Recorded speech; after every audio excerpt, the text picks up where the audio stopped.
दोस्तों डेजर्ट रोज एजुकेशन के online platform पर आपका स्वागत है। ठीक है, पिछली क्लास में अपन कुंभा को कंप्लीट कर लिए थे। ठीक है, कुंभा एक भाई बड़ा शासक था मेवाड़ का, ठीक है, या राजस्थान का भी बड़ा शासक कह सकते हैं अपन। तो देखिए कुंभा का इतिहास भी थोड़ा बड़ा है या अच्छा खासा रहा है या इम्पोर्टेंट भी एग्जाम की दृष्टि से। फैक्ट भी बहुत ज़्यादा है कुंभा के। ठीक है, साहित्य में भी रुचि रखता था, यानी राजनीतिक जो उपलब्धियाँ थी उसकी भी अपन बात कर लिए थे। ठीक है, स्थापत्य कला में भी रुचि रखता था बंदा। तो एक प्रकार से मल्टी टैलेंटेड कह सकते हैं कुंभा को। ठीक है, तो ये थोड़ा ध्यान रखना, इस यानी इम्पोर्टेंट भी है कुंभा। तो और आप रिवीजन करते रहना। कुंभा का जो फैक्ट भी ज़्यादा थे। कल वाली जो क्लास थी कंप्लीटली जो कुंभा पर बेस्ड थी। ठीक है, कुंभा पर आधारित जो क्लास थी। ठीक है, तो पूरी क्लास जो कुंभा पर बेस्ड थी, तो इसका मतलब यह है कि जो फैक्ट ज़्यादा है और फैक्ट ज़्यादा है तो इम्पोर्टेंट है एग्जाम की दृष्टि से। ठीक, आगे और अपन पढ़ते हैं।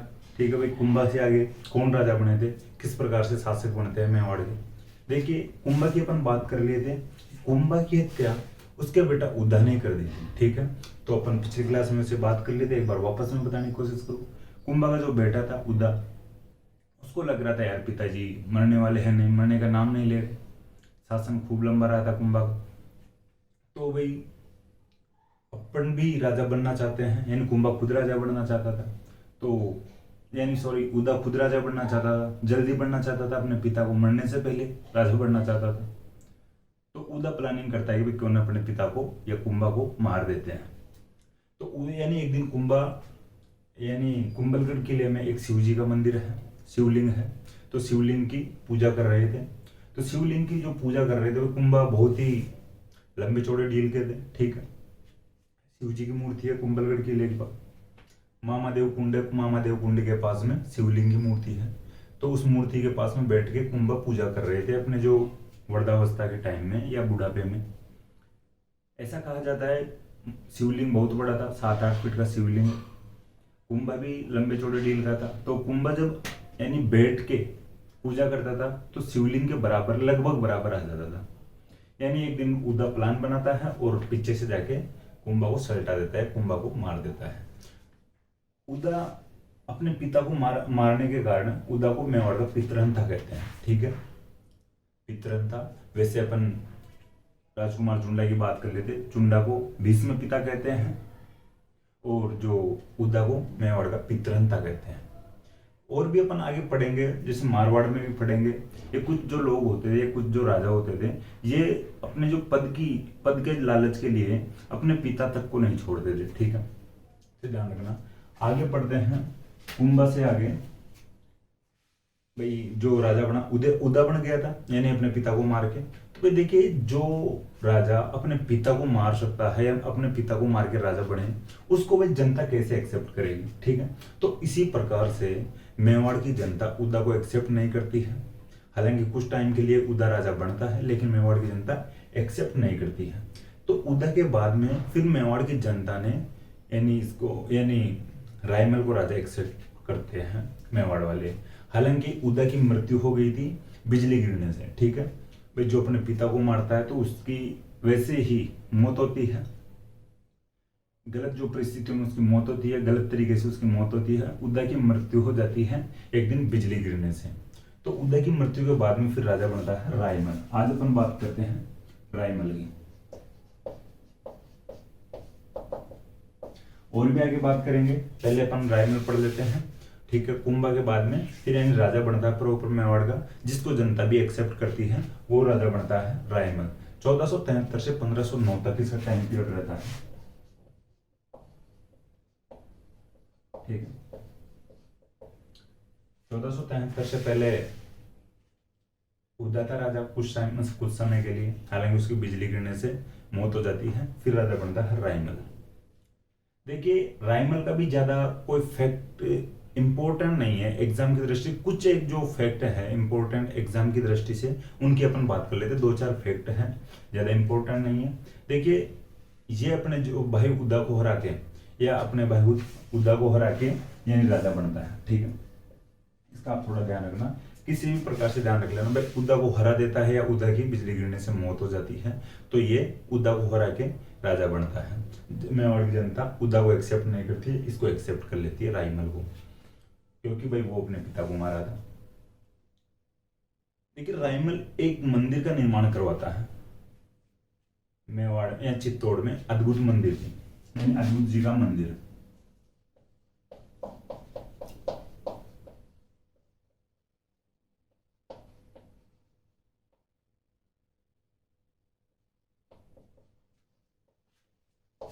देखिए जो अद्भुत मंदिर है ये शिव जी का मंदिर है मुख्य रूप से, ठीक है, ये शिव जी का मंदिर है, तो ये ध्यान रखना। अपन बात कर रहे हैं जो रायमल की जो कुछ भी उपलब्धियां रही हैं उनकी भी, जो ज्यादा राजनीतिक उपलब्धियां तो थी रायमल की, तो ये थोड़ा सा इसका निर्माण कार्य देख लेते हैं। रायमल चित्तौड़ में अद्भुत मंदिर का निर्माण करवाता है। अद्भुत जी मंदिर है जो शिव जी का मंदिर है मुख्य से, ठीक है। देखिए अपन बात कर रहे थे एक लिंग मंदिर, ठीक है, मेवाड़ में एक लिंग मंदिर की बात कर रहे थे। तो एक लिंग मंदिर का जो वर्तमान में स्वरूप है, जो वो एक लिंग मंदिर है जो वर्तमान में दिखाई देता है, ठीक है, तो वर्तमान स्वरूप रायमल ने तैयार करवाया था।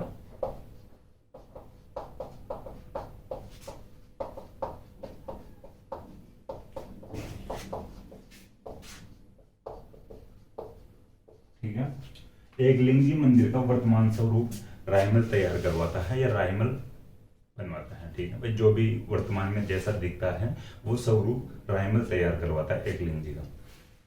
रायमल के एक पत्नी थी श्रृंगार कंवर,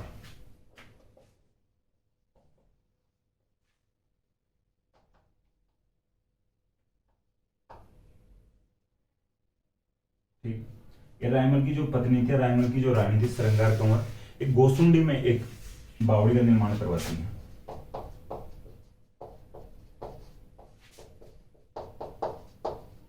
ठीक है, रायमल की पत्नी श्रृंगार कंवर गोसुंडी में एक बावड़ी का निर्माण करवाती है।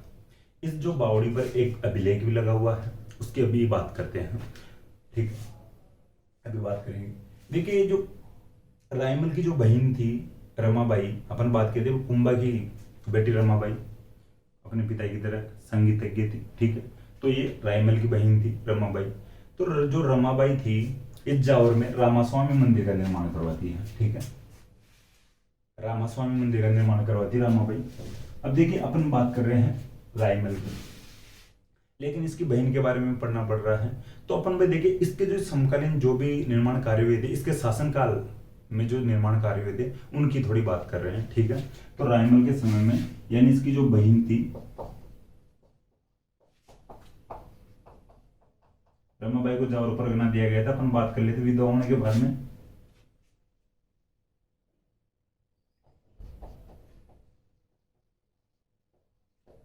ये जो रामास्वामी मंदिर है ये मुख्यतः विष्णु जी का मंदिर है, ठीक है,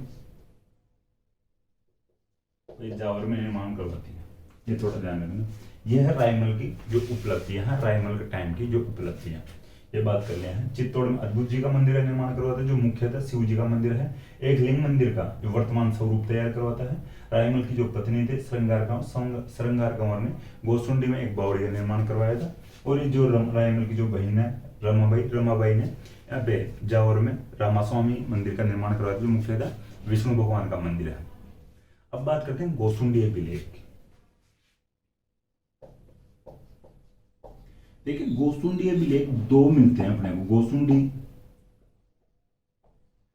चित्तौड़ में जो या मेवाड़ में जगह गोसुंडी, ठीक है, इस प्रकार की जगह गोसुंडी और गोसुंडा दोनों है वहां पे भाई, जो स्त्रीलिंग और पुल्लिंग वाले दोनों जो स्थानों के नाम है इस प्रकार के चित्तौड़ साइड या मेवाड़ साइड मिल जाएंगे।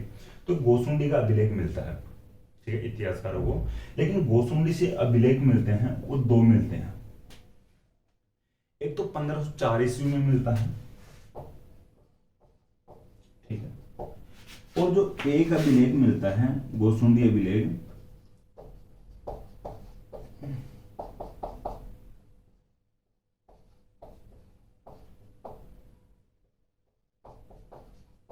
ठीक है, दो अभिलेख मिलते हैं गोसुंडी से। एक तो 1504 ईस्वी का अभिलेख मिलता है और एक दूसरी शताब्दी ईसा पूर्व का अभिलेख मिलता है। तो पुराना अभिलेख ये है, दूसरी शताब्दी ईसा पूर्व का अभिलेख, ठीक है। ये 1504 वाला जो अभिलेख है ये श्रृंगार कंवर का इस बावड़ी पर लगवाया हुआ अभिलेख है, ठीक है, ये थोड़ा सा ध्यान रखना। मौखिक ध्यान रख लेना, ये 1504 ईस्वी वाला जो अभिलेख है श्रृंगार कंवर का, इस बावड़ी पर लगवाया हुआ अभिलेख है। इस जो अभी ये 1504 ईस्वी का जो अभिलेख है, इसमें जानकारी मिलती है, इसमें उल्लेख करवाया गया है, या इसमें जानकारी दी गई है श्रृंगार कंवर के द्वारा कि जो श्रृंगार कंवर के जो पीहर पक्ष वाले लोगों की भी इसमें जानकारी मिलती है। ठीक है, इसका जो श्रृंगार कंवर का जो पापा था जोधा, श्रृंगार कंवर का जो पिता था जोधा या फादर थे जोधा। ठीक है, तो जोधा की जानकारी मिलती है, भाई मेरे पापा जोधा है। ठीक है, और इसका जो दादा रणमल था तो उसका भी उल्लेख मिलता है। श्रृंगार कंवर का यानी पिता जोधा का उल्लेख मिलता है इस अभिलेख में, 1504 वाले अभिलेख में, और दादा रणमल का भी उल्लेख मिलता है। और श्रृंगार कंवर ने इस बावड़ी का निर्माण करवाया है, ये भी उल्लेख मिलता है इस अभिलेख में। 1504 वाले की बात करें, ये इतनी बात है 1504 वाले अभिलेख की। अब जो अपने लिए इंपॉर्टेंट है, ये अभिलेख इंपॉर्टेंट है। ठीक है, ये दूसरी शताब्दी ईसा पूर्व वाला अभिलेख। देखिए ये इसलिए इंपॉर्टेंट है, एक तो प्राचीन अभिलेख है, बहुत पुराना, दूसरी शताब्दी का अभिलेख है, दूसरी शताब्दी ईसा पूर्व का अभिलेख है। इससे कुछ अलग प्रकार के यानी भिन्न प्रकार की जानकारी मिलती है, जो बहुत पहले ही मिल जाती है। ठीक है भाई, बहुत पहले ही ये प्रचलित थी। इसका अपन बात करते हैं।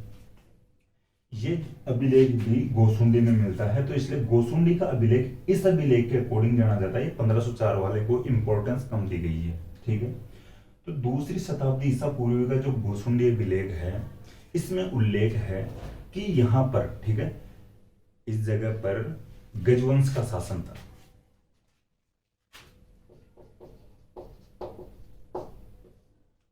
ठीक है, गजवंश का शासन था।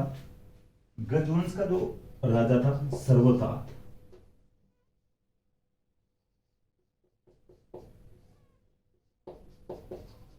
ठीक है, ये ध्यान रखना।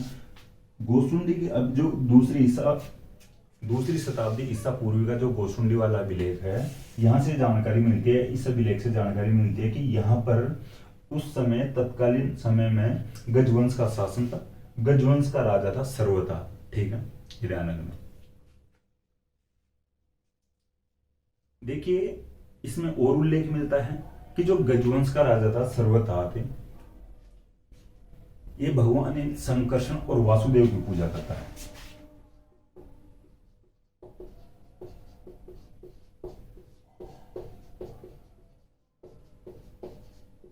ठीक है, देखिए भगवान संकर्षण और वासुदेव की पूजा करता है सर्वथा।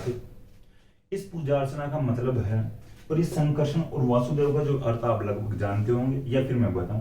ठीक है, संकर्षण तो यहाँ पे भगवान श्री कृष्ण के जो भाई है बलराम का नाम रखा गया है संकर्षण। ठीक है, बलराम को कहा गया है संकर्षण, और वासुदेव खुद भगवान श्री कृष्ण है। ठीक है, तो ध्यान रखना कि जो गजवंश का राजा सर्वथा भगवान कृष्ण की पूजा करता है, और भगवान कृष्ण के भाई संकर्षण की पूजा करता है, बलराम की पूजा करता है।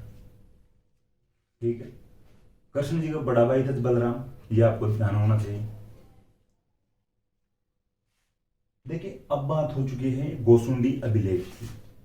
थोड़ी सी गोसुंडी वाली जो दूसरी शताब्दी ईसा पूर्व का जो ये अभिलेख है, इसकी थोड़ी सी अपन और बात करते हैं कि ये भगवान संकर्षण और वासुदेव की पूजा कर रहा है राजा सर्वतात। तो ये जानकारी देता है गोसुंडी वाला अभिलेख अपने को भागवत या वैष्णव धर्म की जानकारी देता है। ठीक है,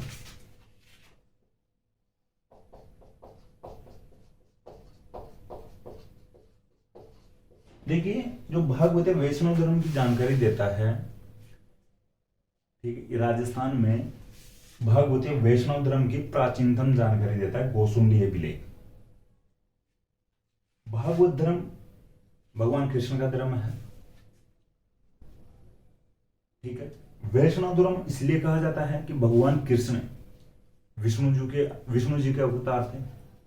ठीक है, भागवत धर्म भगवान कृष्ण का धर्म है, और वैष्णव धर्म इसलिए कहा जाता है कि भगवान कृष्ण भगवान विष्णु जी के अवतार थे। ठीक है, तो भागवत धर्म या वैष्णव धर्म की प्राचीनतम जानकारी राजस्थान से कहीं से मिलती है। ठीक है, राजस्थान में कहीं से मिलती है तो गोसुंडी अभिलेख से मिलती है, जो दूसरी शताब्दी ईसा पूर्व का अभिलेख है। ये बात हो चुकी है गोसुंडी अभिलेख की, कंप्लीटली गोसुंडी अभिलेख की बात हो चुकी है यहां तक। अब बात करते हैं आगे रायमल से आगे किस प्रकार से और शासक बनते हैं। रायमल की बात हो चुकी है यहां तक। अब रायमल के पुत्रों की बात करते हैं, रायमल के जो बेटे थे उनकी बात करते हैं। देखिए रायमल के जो बेटे हुए थे, रायमल के जीवित रहते ही शासक बनने के लिए लड़ते हैं, उत्तराधिकार संघर्ष करते हैं।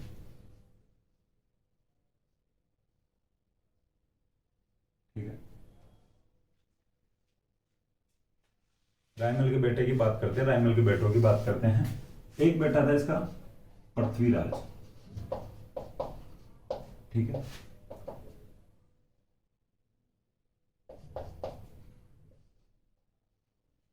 पृथ्वीराज की बात करते हैं अपन। पृथ्वीराज इसका बेटा था रायमल का। पृथ्वीराज को उड़ना राजकुमार भी कहा जाता था।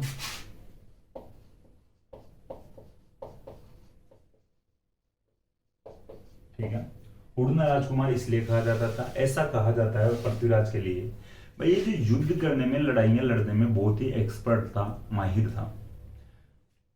आज यहाँ पर युद्ध हो रहा है, यहाँ पर लड़ाई कर लिया, इसको पता चल गया भाई अब यहाँ पे लड़ाई करना है तो बहुत जल्दी यहाँ पे पहुंच जाता था। भाई यहाँ से इस रियासत में लड़ाई करनी है तो यहाँ पे पहुंच जाता बहुत जल्दी।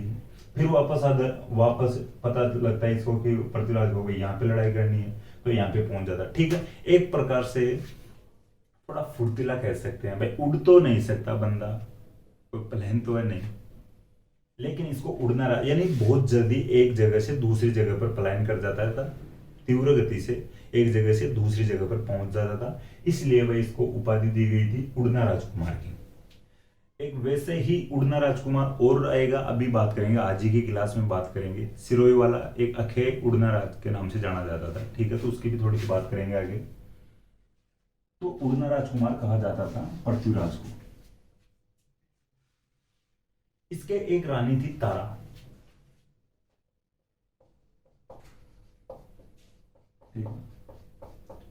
ठीक है, अजमेर के जो किला है, तारागढ़ किला है वर्तमान में, उसका पहले नाम था अजमेरुगढ़। ठीक है, उसका पहले नाम था अजमेरुगढ़। आप लिख लेना, ये आपको पता होगा।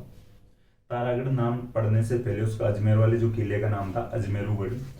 तो जो पृथ्वीराज उड़ना राजकुमार था, इसकी पत्नी थी तारा। ये जो अजमेरुगढ़ में रहने लग गई थी। ये जो पृथ्वीराज वहां पर कब्जा कर लिया था, अभी उसकी भी बात करेंगे किस प्रकार से अजमेर वालों को हराता है और फिर वहां पे कब्जा करके अपनी जो पत्नी को उस किले में रखता है। और जो अजमेरुगढ़ में तारा के रहने के कारण उस जो किले का नाम पड़ा था तारागढ़।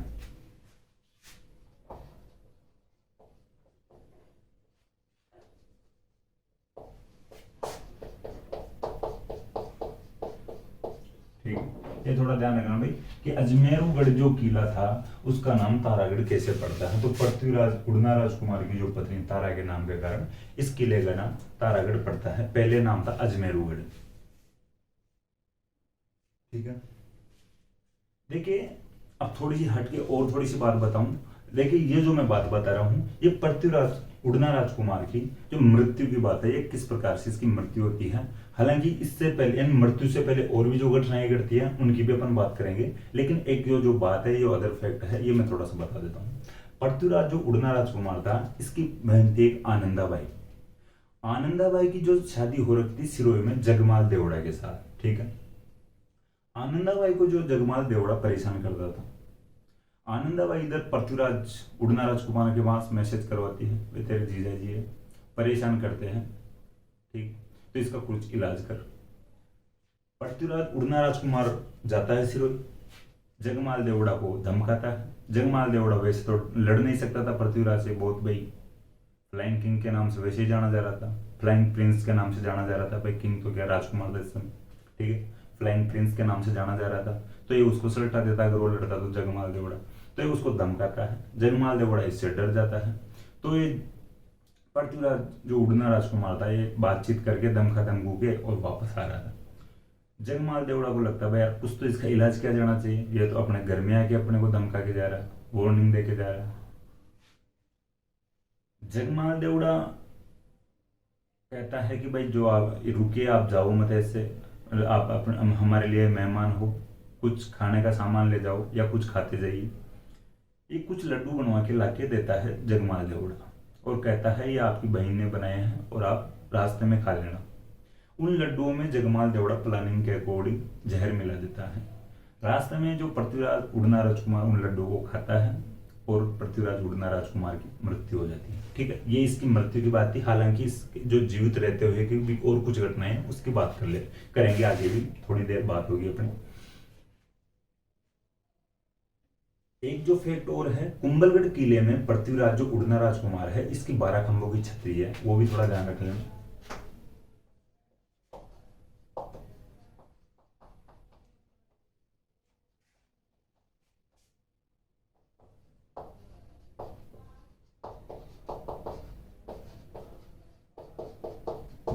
ठीक है, पृथ्वीराज जो उड़ना राजकुमार के नाम से जाना जाता था, इसकी 12 खंभों की छतरी कुंभलगढ़ किले में है। छतरी को सेनेटअप बोलते हैं इंग्लिश में, ठीक है, आप लिख सकते हो। अब बात आती है और जो इसके भाई थे इनकी बात आती है। इसका भाई था जयमल। देखिए, पृथ्वीराज की बात हो चुकी है, अब बात करते हैं जयमल की। जयमल भी रायमल का बेटा था।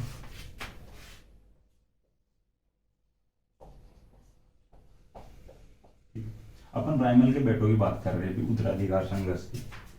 जयमल भी चाहता था कि भाई मैं राजा बनूं, लेकिन एक और बात बताने की कोशिश करूंगा, उसके द्वारा आपको थोड़ा सही समझ में आएगा। जयमल, टोंक में एक जगह पड़ती है रियासत टोडा। ठीक है, टोंक जो रियासत में एक स्थान पड़ता था टोडा, तो टोडा का जो भाई एक सुल्तान सोलंकी था।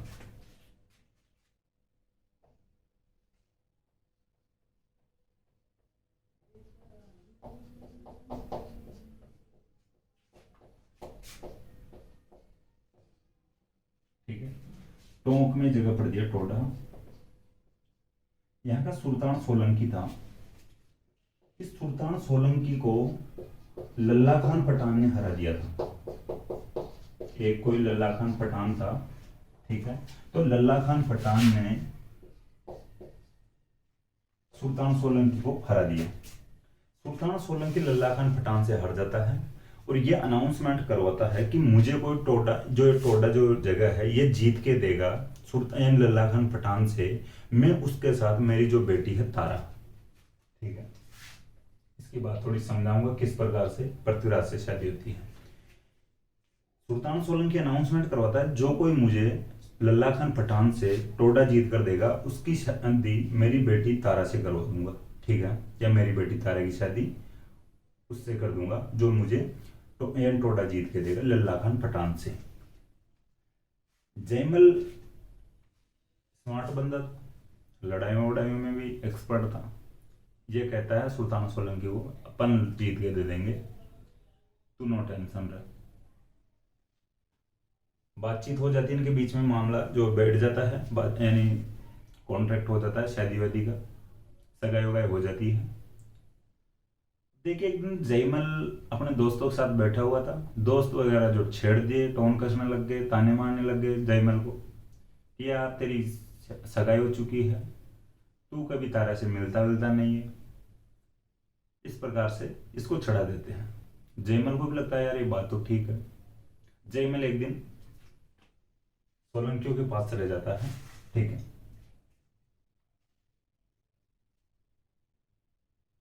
सोलंकियों के पास चले जाता है जयमल और कहता है मुझे तारा से मिलने दीजिए, मेरी सगाई हो चुकी है।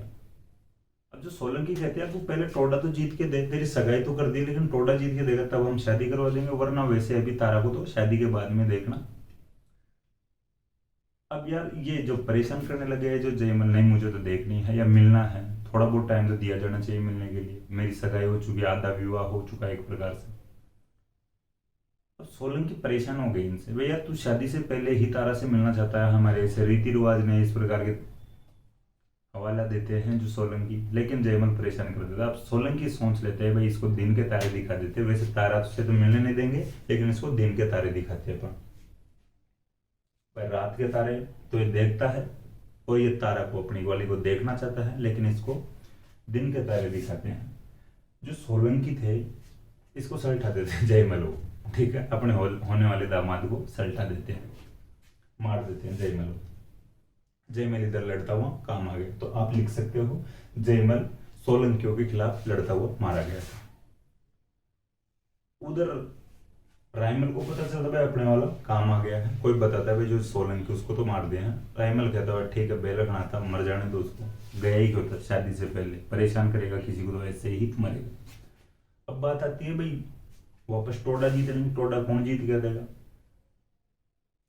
सुल्तान सोलंकी पृथ्वीराज के पास आता है, पृथ्वीराज जो उड़ना राजकुमार था इसके पास। पृथ्वीराज उड़ना राजकुमार से कहता है टोडा जीतने के लिए। पृथ्वीराज उड़ना राजकुमार यस करता है, ठीक है तारा की शादी मेरे से कर दीजिए या मेरे से कर देना, मैं आपको टोडा जीत कर दूंगा। पृथ्वीराज लल्ला खान पठान को हराता है, टोडा जीत कर सुल्तान सोलंकी को देता है और तारा की शादी पृथ्वीराज उड़ना राजकुमार से होती है। ठीक है, ध्यान रखना। इस प्रकार भाई सगाई जयमल से हुई थी। जयमल सोलंकी के खिलाफ लड़ता हुआ मारा जाता है, यानी अपने ही ससुराल वालों के खिलाफ लड़ता हुआ मारा जाता है। फिर जो शादी होती है तारा की पृथ्वीराज उड़ना राजकुमार के साथ होती है। लल्ला खान पठान के साथ एक बंदा अजमेर का भी था, ठीक है। तो अजमेर वाले जो बंदे को भी साथ में पृथ्वीराज उड़ना राजकुमार हराता है, ठीक है। मल्लू खान था उसका नाम, ठीक है। लल्ला खान पठान के साथ अजमेर वाला मल्लू खान भी दे रहा था, ये लल्ला खान पठान की हेल्प कर रहा था, अजमेर का मल्लू खान। तो अजमेर के मल्लू खान और लल्ला खान पठान दोनों को हराता है पृथ्वीराज उड़ना राजकुमार। मल्लू खान का जो अजमेर है, अजमेर पर जो भी कब्जा करता है, यानी अजमेर के तारागढ़ यानी अजमेर के अजमेरुगढ़ पर पृथ्वीराज उड़ना राजकुमार कब्जा कर लेता है और अपनी पत्नी तारा को वहां पे रखता है। इस वजह से फिर उसका नाम रखा गया था तारागढ़। ठीक, ये बात समझ में आ गई किस प्रकार से तारा वहां पर रहती है उस किले में, किस प्रकार से उस किले का नाम चेंज किया जाता है। ठीक, पूरी प्रोसेस आपको मैं बता दी, आपको समझ में आ गई। अब बात करते हैं आगे राणा सांगा की। तो एक बड़े राजा हुए हैं मेवाड़ के या राजस्थान के। देखिए राणा सांगा की बात करने से पहले थोड़ी सी बात बता दूं मैं आपको। ये बैठे थे रायमल के, पृथ्वीराज, जयमल और राणा सांगा। यहाँ पे थोड़ी सी बात लिख लेते हैं, वैसे सांगा वैसे फिर आप अलग से हेडिंग डालेंगे। इन तीनों में वे संघर्ष होता है राजा बनने के लिए। ये पहले की बात बता रहा हूँ, जो जयमल की मृत्यु से पहले की बात और पृथ्वीराज की मृत्यु से पहले की बात। मैं इनकी जो मृत्यु की जो बातें हैं, जो किस प्रकार से प्रोसेस थी, वो आपको क्रम वाइज बता दिया। लेकिन ये जो मृत्यु से पहले की बातें बता रहा हूँ, जो उत्तराधिकार संघर्ष के बीच कैसे चलता है। राणा सांगा था, हालांकि कर्मठ, जुझारू, योद्धा बंदा, सेवाभावी बंदा था। इन तीनों के बीच में उत्तराधिकार संघर्ष चलता है। इनके एक चाचा था सारंगदेव, ठीक है। इन तीनों के बीच में जो उत्तराधिकार संघर्ष चलता है, तो इनका जो चाचा सारंगदेव था, ये इनको लेके जाता है गांव से बाहर एक बुढ़िया जो भविष्यवाणी बताती थी या भविष्यवाणी करती थी या भविष्य बताती थी आज देख के, ठीक है। उस बुढ़िया के पास से सारंगदेव इन तीनों को लेके जाता है, पृथ्वीराज, जयमल और सांगा। बुढ़िया को कहते हैं भाई माई या बुढ़िया माता, तू कुछ हमारा जो भविष्य बता, राजा कौन बनेगा। बुढ़िया थोड़ा सा टाइम ज्यादा ले रही थी, थोड़ी सी भाई जो भविष्य बताने वाले ऊंच नीच बातें करते रहते, थोड़ी बहुत कोशिश करते हैं पहले से ही इनके बारे में जानने की। इस प्रकार से भविष्य बताते, पूरा भविष्य हर कोई नहीं बता सकता, मुझे नहीं लगता, और वैसे कोई थोड़ा बहुत बताते भी है, कुछ लोगों की आस्था होती है। पृथ्वीराज थोड़ा चालू बंदा था, इसको गुस्सा आ रहा था बुढ़िया देर कर रही थी। पृथ्वीराज उसके ऊपर झड़काता है बुढ़िया के ऊपर, तू जल्दी बताती है कि नहीं बताती है। तलवार निकालता बुढ़िया के लिए, बुढ़िया कहती है तू तो नहीं बनेगा, औरों की तो पता नहीं, औरों की तो बाद में बताऊंगी, लेकिन पहले मैं तेरा बताती हूँ, तू नहीं बनेगा राजा। पृथ्वीराज को कहती है। पृथ्वीराज जो उड़ना राजकुमार था, ये कहता है ठीक है मैं नहीं बनूंगा, लेकिन इन दोनों ये पार्टियां हैं, इनमें तो बता, इन दोनों में से बॉस कौन बनेगा। ठीक, पहले जल्दी ये बता, मेरी तो कोई बात नहीं। बुढ़िया माँ कहती है राजा तो बनेगा सांगा, ठीक है, राजा बनेगा सांगा।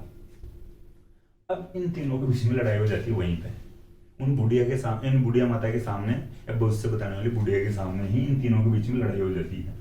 पृथ्वीराज और जयमल लगते हैं सांगा के, सांगा को ठोकने लगते हैं, ठीक है। सांगा अब वहां से जैसे तैसे बचे, उससे पहले सांगा के बेचारे के एक आंख फोड़ देते हैं, ठीक। अपन आगे बढ़ेंगे, बात करेंगे 80 गांव थे सांगा के शरीर पे खानवा युद्ध के बाद, ठीक है। और उसके एक पैर नहीं था, एक हाथ नहीं था, एक आंख नहीं थी, तो ये थोड़ा ध्यान रखना। तो इस लड़ाई में ही उत्तराधिकार संघर्ष में, यानी बहुत जल्द ही सांगा ने तो एक आंख तो फुड़वा ली थी, काना तो हो चुका था सांगा, अंधा हो चुका था एक आंख से, भाई एक आंख फूट गई।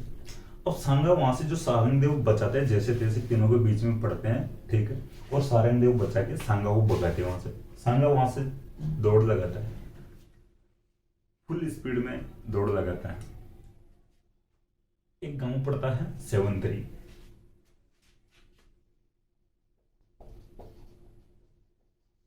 ठीक है, एक ये जो गांव पड़ता है सेवंतरी, इस सेवंतरी गांव में जाके एक मंदिर है, ठीक है, रूप नारायण जी का मंदिर। सेवंतरी गांव में एक मंदिर है रूप नारायण जी का। ये देखिए, ये मंदिर ये कोई ज्यादा इंपॉर्टेंट नहीं है। अभी थोड़ा सा आगे एक लाइन लिखाऊंगा, वो इंपॉर्टेंट है आपको समझाने के लिए ये बातें। एक गांव सेवंतरी था, वहां पर भाग के जाता है इस मंदिर में, रूप नारायण जी का मंदिर में जाता है। वहां का एक जो बंदा था, यानी मारवाड़ का एक दो दर्शनार्थी आया हुआ था इस रूप नारायण जी के मंदिर में। उस बंदे का नाम था बीता जेतमालो।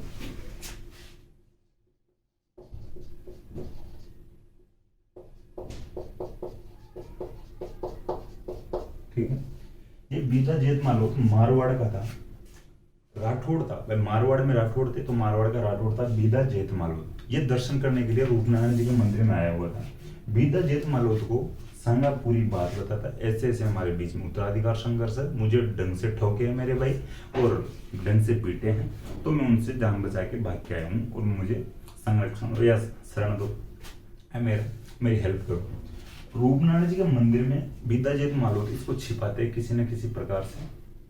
पीछे पीछे जयमल आता है, जयमल आके बीता जेतमालो से पूछता है, भाई मेरा जो भाई आया हुआ था पिट के तो आया हुआ है, और पिटेंगे मारेंगे उसको। तो बीता जेतमालो मना करता है, हालांकि जयमल को पता चल चुका था कि बीता जेतमालो जानबूझ के मना कर रहा है, हालांकि है इसको पता, लेकिन ये जानबूझ के मना कर रहा है। तो बीता जेतमालो और जयमल के बीच में झड़प हो जाती है, दोनों लड़ते हैं। हालांकि बीता जेतमालो सांगा को तो आगे पास कर देता है, मैं बताता हूँ वहां पे पास करता है। तो जयमल और बीता जेतमालोद के बीच में लड़ाई होती है, युद्ध लड़ते हैं, और बीता जेतमालोद जयमल के खिलाफ लड़ता हुआ मारा जाता है। ठीक है, ये थोड़ी बात ध्यान रखना। सांगा वहां से वापस भागता, चपले उपले हाथ में लेके भागता, दौड़ लगाता है और अजमेर के करमचंद पंवार के पास जाता है। ये थोड़ा ध्यान रखना।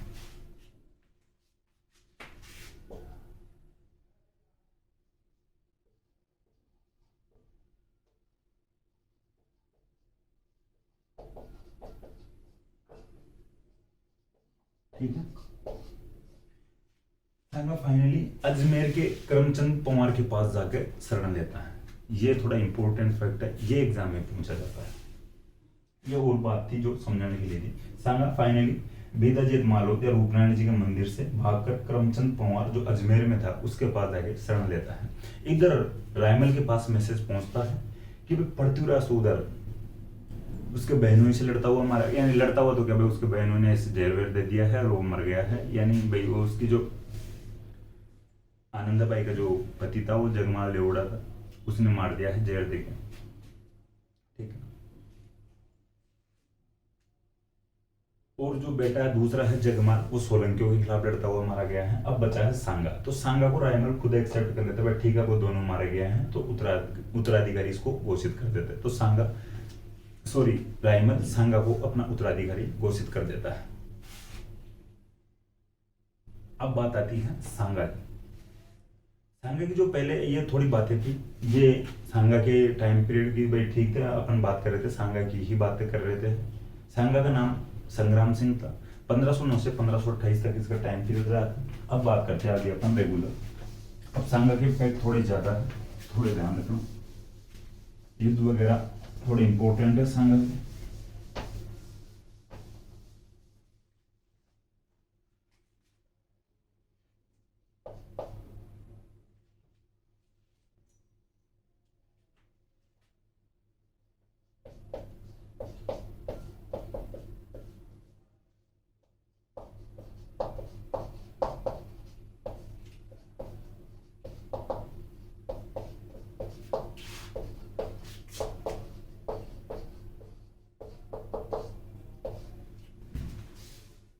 ठीक है, 1509 से 1528 तक इसका टाइम पीरियड रहा था।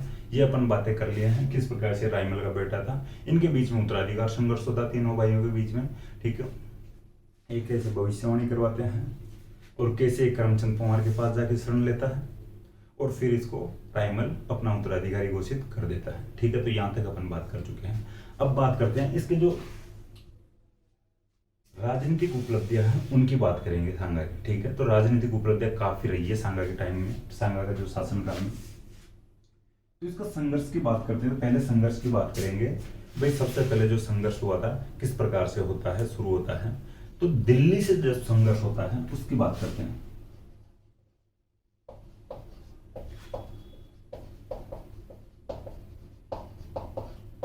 ठीक, दिल्ली से संघर्ष होता है सांगा का।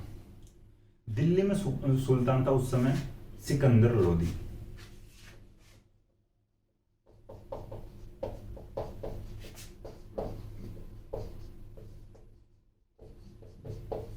देखिए सुल्तान सिकंदर लोदी है, लेकिन सांगा का संघर्ष होता है इसके बेटे इब्राहिम लोदी से।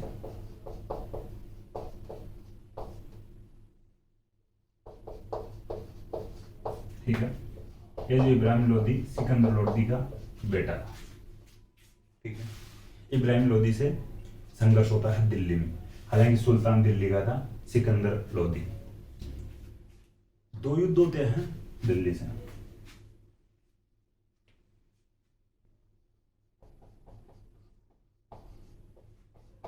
एक खातौली का युद्ध होता है, कोटा में है। ठीक है, यह होता है 1518 ईस्वी में।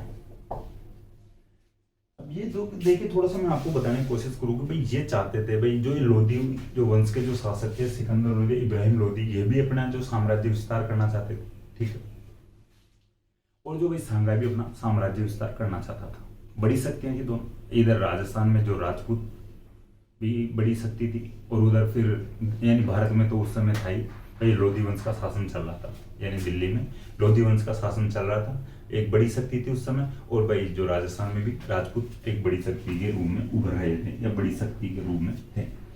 तो ये साम्राज्य विस्तार को लेके भी इनके बीच में थोड़ी डिस्प्यूट चल रहे थे, तो उस वजह यानी इस रीजन से, इस कारण से ये युद्ध होते हैं। खातौली का युद्ध होता है जो कोटा में पड़ता है, खातौली 1518 में होता है। ठीक है, ये युद्ध था खातौली का युद्ध, इसको सांगा जीतता है।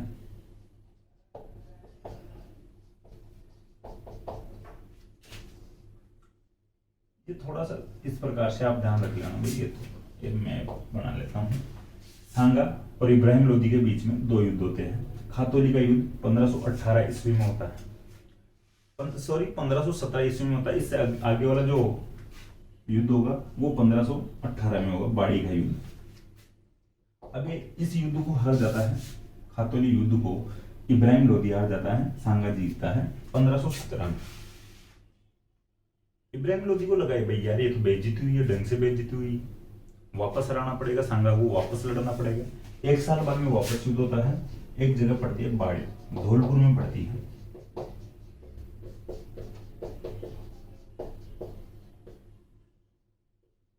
ठीक है, यह युद्ध हुआ था 1518 में, यानी एक साल बाद में। 1517 में खातौली कोटा का युद्ध। देखिए थोड़ा सा हमको लेके हो जाए, मैंने क्लियर कर लेना, शुरुआत में मैं 1518 बोल देते इसको। तो खातौली का युद्ध 1517 में होता है, और 1518 में यानी अगले ही साल बाड़ी धौलपुर का युद्ध होता है। ठीक, देखिए इस युद्ध में वापस सांगा जीतता है, यानी दोनों युद्ध को सांगा जीतता है। दोनों यानी दो रेगुलर युद्ध होते हैं हर एक साल, 1517 और 1518, दोनों युद्धों को राणा सांगा जीतता है। इब्राहिम लोदी का एक सेनापति था इस युद्ध में, बाड़ी वाले युद्ध में, मियां माखन। ठीक है, मियां माखन इब्राहिम लोदी का सेनापति था, ये थोड़ा ध्यान रखना।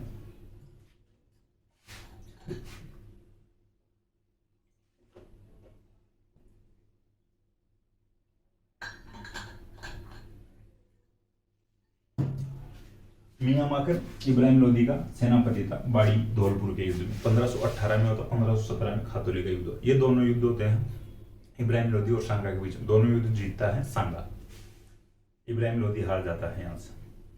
अब सब बात करते हैं मालवा के साथ संघर्ष होता है सांगा का।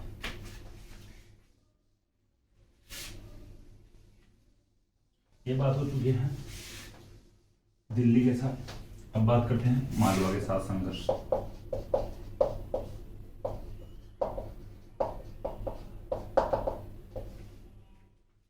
मालवा मध्य प्रदेश में पड़ता है, आपको पता होगा, पहले से अपन बात करते आ रहे हैं मालवा की। मालवा का सुल्तान इस समय नासिर शाह था, हालांकि नासिर शाह से भी इसका संघर्ष नहीं होता है सांगा का।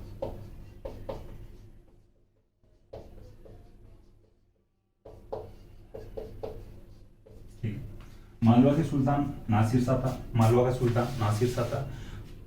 सांगा का जो संघर्ष मालवा के सुल्तान नासिर शाह से नहीं होता है, एक वहां पर है, तो देखिए हिंदू जो सेनापति था वो इन मालवा वालों को परेशान कर रहा था। ठीक है,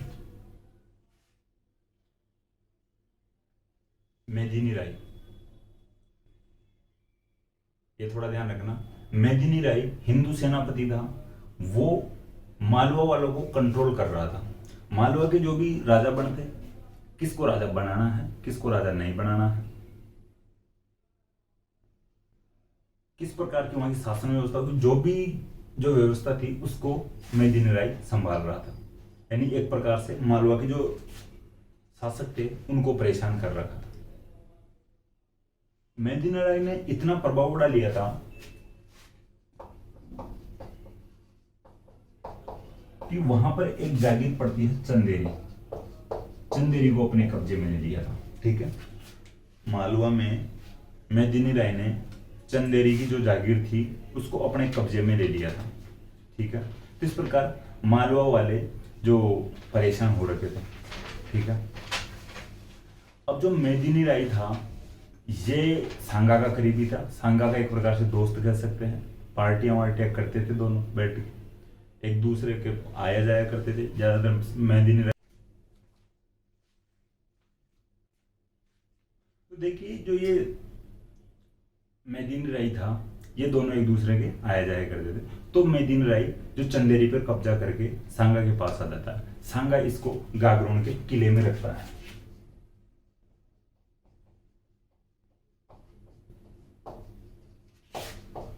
ठीक है, गागरोन किले में रखता है सांगा मेदिनी राय को कि तू यहाँ पे आराम से रह, मेरी जिम्मेदारी है तेरी हेल्प करना, तेरे कोई बाल भी बांका नहीं कर सकता, मैं देख लूंगा जो भी आएगा उसको।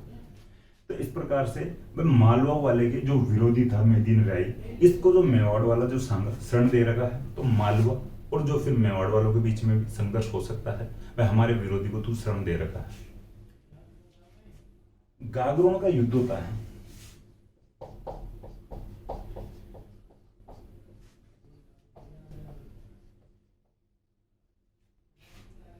ये होता है 1519 में, 1517 में खातौली कोटा, 1518 बाड़ी धौलपुर, 1519 में गागरोन का युद्ध।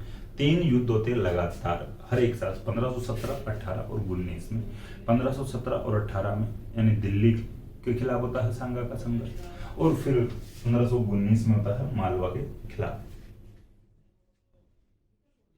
अब बात आती है गागरोन के युद्ध की। तो गागरोन का युद्ध 1519 में होता है महमूद खिलजी सेकंड और सांगा के बीच में।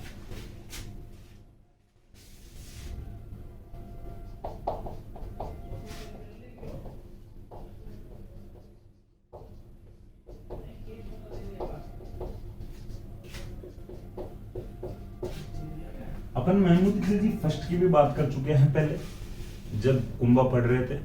कुंभा महमूद खिलजी फर्स्ट और उधर अहमद शाह गुजरात वालों दोनों की संयुक्त सेना को हरा था, मालवा गुजरात की सेना को हरा था, कुंभा रहा था। ठीक है, कुंभा के समय में अपन बात कर ले महमूद खिलजी फर्स्ट की। अब बात करें महमूद खिलजी सेकंड की। सुल्तान मालवा का है नासिर शाह है, लेकिन लड़ाई करता है या युद्ध करता है यानी संघर्ष होता है सांगा का महमूद खिलजी सेकंड से। ठीक है, तो ये थोड़ा ध्यान रखना। इस समय नासिर शाह सुल्तान था मालवा का। देखिए ये युद्ध होता है, इस युद्ध को सांगा जीतता है।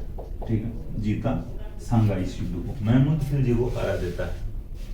एक बार महमूद खिलजी को फर्स्ट को कुंभा रहता है और इधर फिर बाद में सांगा रहता है महमूद खिलजी सेकंड को। ये थोड़ा ध्यान रखना। देखिए गागरोन का जो ये किला था, गागरोन युद्ध के समय जो गागरोन का किला था ये चंदेरी के मेदिनी राय के पास था। ये थोड़ा अलग से आप फैक्ट लिख लेना, ये लिखने लायक फैक्ट है, क्वेश्चन बनता है एग्जाम में कि गागरोन युद्ध के दौरान जो गागरोन का जो किला था ये किसके पास था? तो गागरोन युद्ध के दौरान गागरोन का किला चंदेरी के मेदिनी राय के पास था, जो हिंदू सेनापति था और वो उधर मालवा वालों को परेशान कर रखा था और उधर वहां उनके जो खिलाफ होके इधर सांगा के पास शरण में आया हुआ था। ठीक है, तो चंदेरी के मेदिनी राय के पास था गागरोन का किला। सांगा इसको यहाँ पे शरण देता है। महमूद खिलजी भाग रहा था यहाँ से हार के गागरोन युद्ध से। महमूद खिलजी भाग गया, महमूद खिलजी जो सेकंड भाग गया, तो फिर भाई जो मेवाड़ वाले थे या राजस्थान के जो राजा थे वह भागते हुए पर हमला नहीं करते थे और एक यानी शरण में आए हुए को शरण देते थे या दूसरों यानी विरोधियों को सौंपते नहीं थे। ठीक है, ये एक प्रकार की भाई जो परंपरा रही राजस्थान वालों की, ये एक अच्छी बात रही है। भागते हुए जो सेनाओं पर भी यानी आक्रमण नहीं करते थे या हमला नहीं करते थे, बस सामने से आके लड़ो तो उनसे लड़ते थे आराम से, चाहे फिर मर मिटने को लिए तैयार हो जाते थे। महमूद खिलजी जो सेकंड भाग रहा था, हरिदास सारण सांगा का एक सेनापति था।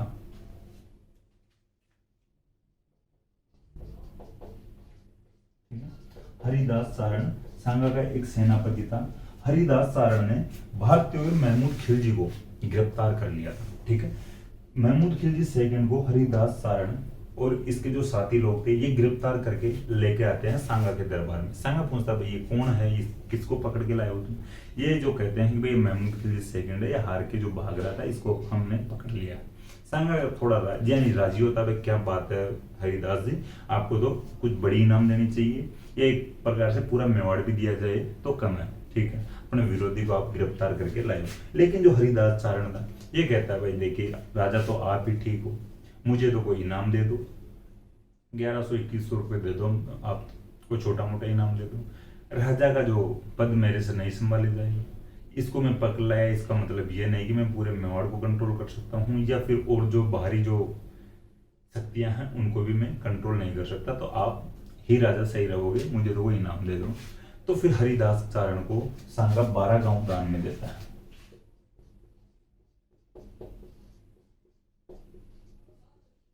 ठीक है, ये ध्यान रखना, सांगा हरिदास सारण को महमूद खिलजी सेकंड को गिरफ्तार करने की जो उपलक्ष्य में या इससे खुश होकर फिर 12 गांव दान में देता है। ये थोड़ा ध्यान रख लेना। इसके बाद बात करते हैं सांगा का गुजरात के साथ संघर्ष। इससे पहले बात कर लिए हैं दिल्ली और मालवा के साथ संघर्ष सांगा का। मालवा का जो सुल्तान था नासिर शाह, यहाँ से जो संघर्ष होता है मालवा से महमूद खिलजी सेकंड से होता है। ठीक है,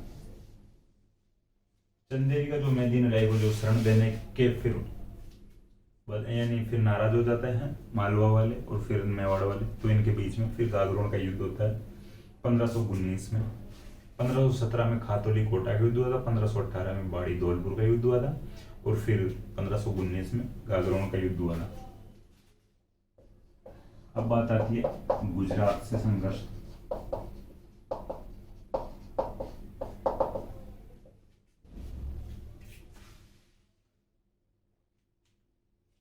इस समय गुजरात का राजा था महमूद बेगड़ा।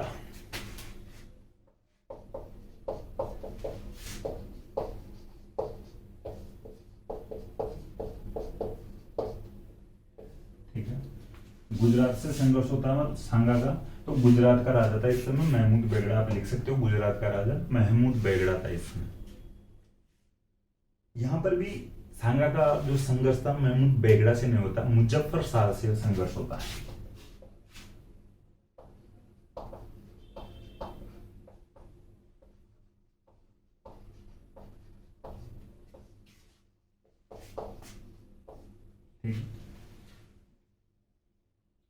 उधर सिकंदर लोदी के जो बेटे इब्राहिम लोदी से होता है दिल्ली में।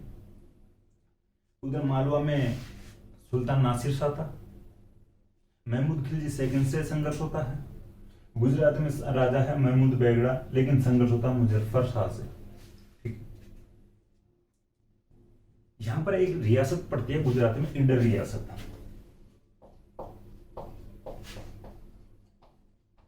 ईडर रियासत में उत्तराधिकार संघर्ष चल रहा होता है।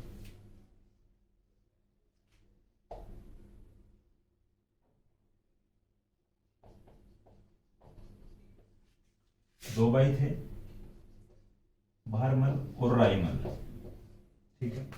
ईडर रियासत जो गुजरात में पड़ती है, यहाँ पर उत्तराधिकार संघर्ष चलता है। भारमल और रायमल दो भाई थे, इनके बीच में उत्तराधिकार संघर्ष चलता है। देखिए, भारमल की सहायता करता है मुजफ्फर शाह,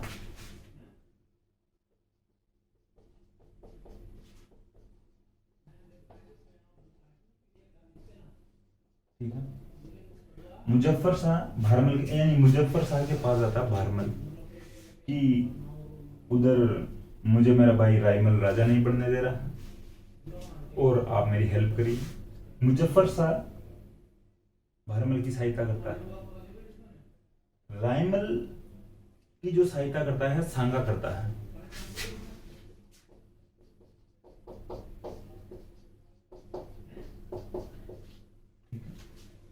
मुजफ्फर शाह को पता चल जाता है कि रायमल की जो हेल्प कर रहा है सांगा कर रहा है मेवाड़ वाला। मुजफ्फर शाह को पहले से पता था कि उधर अहमद शाह जो गुजरात वाला था, पहले अपना पूर्वज था अहमद शाह, उसको जो कुंभा ने हराया था वो मेवाड़ से था। तो इन जो ये कारण थे इनको भी लेके ये थोड़े भाई मेवाड़ के खिलाफ हो रखे थे या सांगा के खिलाफ हो रखे थे कि अहमद शाह को हराया था मेवाड़ वालों ने। तो मुजफ्फर शाह हेल्प करता है भारमल की, सांगा सहायता करता है रायमल की। देखिए, जो रायमल था ये सांगा का दामाद भी था। सांगा अपनी बेटी की शादी कर रखा था रायमल से, तो जाहिर सी बात है सांगा हेल्प करेगा अपने दामाद की, ठीक है। तो सांगा रायमल की हेल्प करता है। मुजफ्फर शाह और भारमल की दोनों सेनाओं को हराता है सांगा या रायमल, ठीक है। रायमल सांगा की हेल्प से मुजफ्फर शाह और भारमल को हराता है, यानी एक प्रकार से रायमल भारमल को हरा देता है, रायमल सांगा के हेल्प से हराता है। और फिर इधर भारमल की सेना के साथ मुजफ्फर शाह की सेना भी रहती है, लेकिन दोनों की सेना हारती है। सांगा और रायमल हरा देते हैं। सांगा का दामाद था रायमल, राजा बन जाता है रायमल, ठीक है। राजा रायमल बन जाता है। ये जो भारमल था ये हार जाता है। कालांतर में या कुछ समय पश्चात रायमल की मृत्यु हो जाती है, ठीक है। कालांतर में रायमल की मृत्यु हो जाती है। फिर भाई राजा कौन बने? अब फिर भाई भारमल वापस सांगा के पास आता है, कुछ फिर बातचीत करता है, माफीनामा जो होता है इन दोनों के बीच में, कुछ संधियां वगैरह होती है। और फिर भारमल कहता है भाई आप भी मेरे कुछ तो लगते हो, ब्याई वगैरह तो लगते ही हो, ठीक है। आप मेरे भाई के ससुर थे तो फिर ब्याई जी लगते हो आप हमारे। तो अब जो भी है भाई उसकी तो मृत्यु हो गई है और मुझे अब राजा बना दीजिए। और उनके बीच में राजीनामा हो जाता है। तो सांगा फिर भारमल को यहाँ का राजा एक्सेप्ट कर लेता है, या भारमल को यहाँ का जो लीडर का राजा बना देता है, ठीक है। ये बात हो चुकी है गुजरात संघर्ष की। अब देखिए, अब बात करते हैं थोड़ी विदेशी शक्तियों की। विदेशी शक्तियां किस प्रकार से अब राजस्थान से युद्ध करती हैं। अब बात करते हैं बाबर और सांगा की। इंपॉर्टेंट है बाबर और सांगा। युद्ध होता है खानवा का युद्ध, बयान यानी बयाना का युद्ध होता है, फिर खानवा का होता है, लेकिन इंपॉर्टेंट है बयान यानी खानवा का युद्ध, ठीक है। 1526 में बाबर आता है फरगना से, ठीक है। फरगना से एक विदेशी शक्ति आती है इंडिया में। बाबर उधर लोदियों को हरा देता है, ठीक है। लोदियों को बाबर हरा देता है 1526 में, जो पानीपत का युद्ध होता है, ठीक है। इब्राहिम लोदी को 1526 में पानीपत के प्रथम युद्ध में हरा देता है। अब लोदी वंश के बाद में जो बड़ी शक्ति थी भारत में, राजपूत शक्ति थी, ठीक है। बड़ी शक्ति के रूप में पहले लोदी वंश के बाद में एक बड़ी शक्ति के रूप में राजपूत थे। तो बाबर के लिए पहले लोदियों को हराने के बाद राजपूतों को हराना जरूरी था, यानी भारत पर राज करना अगर चाहता था तो वो चाहता था कि मैं पहले राजपूतों को हराऊंगा तभी ही भारत पर राज कर पाऊंगा। बाबर और सांगा के बीच में फिर युद्ध होते हैं, बाबर और सांगा के बीच में फिर संघर्ष होता है, ठीक है। तो अपन इनकी बात करते हैं। पहले बात करते हैं कारणों की, क्यों इनके बीच में संघर्ष होता है, ठीक है। कारण जानते हैं। ये देखिए, जो कारण होते हैं जो मेंस एग्जाम में काम आते हैं, ऑब्जेक्टिव एग्जाम में जो ये कारण नहीं पूछे जाते। आरएस मेंस है उसमें पूछा जाएगा। बाबर और सांगा के बीच में जो संघर्ष रहा उसके जो कारणों की व्याख्या करें या कारण बताइए, संक्षिप्त में कारण बताइए। 5 नंबर में पूछ सकते हैं, ठीक। या फिर बाबर और सांगा को 10 नंबर में भी पूछ सकते हैं मेंस में, आरएस मेंस में। तो बात करते हैं अपन कारणों की, एक एक करके अपन कारण जान लेते हैं। पहले देखिए, दोनों की जो राजनीतिक महत्वाकांक्षाएं थी वो यहाँ पर एक कारण थी, ठीक है। और भी अपन कारणों की बात करेंगे, आप लिख लेना भाई। जो कारण है सभी को बोर्ड पे लिखना आवश्यक नहीं है, आप लिख सकते हो सेंटेंस के रूप में या वाक्य के रूप में आप लिख सकते हो। फर्स्ट जो कारण है इसका अपन लिखते हैं भाई, जो सांगा भी अपना राज्य विस्तार करना चाहता था, जो कुछ और शासक हुए मेवाड़ के, वो अपना जो साम्राज्य विस्तार की नीतियां नहीं बनाते थे। जैसे प्रताप हुए हैं, वो अपना जो मेवाड़ को सही तरीके से रखना चाहते थे, कंट्रोल रखना चाहते थे, या मेवाड़ पर कोई जो बाहरी जो शक्ति है वो आक्रमण नहीं करे या कब्जा नहीं करे, वो ये चाहते थे। लेकिन सांगा एक ऐसा शासक था कि अपनी जो साम्राज्य का विस्तार करना चाहता था, ठीक है।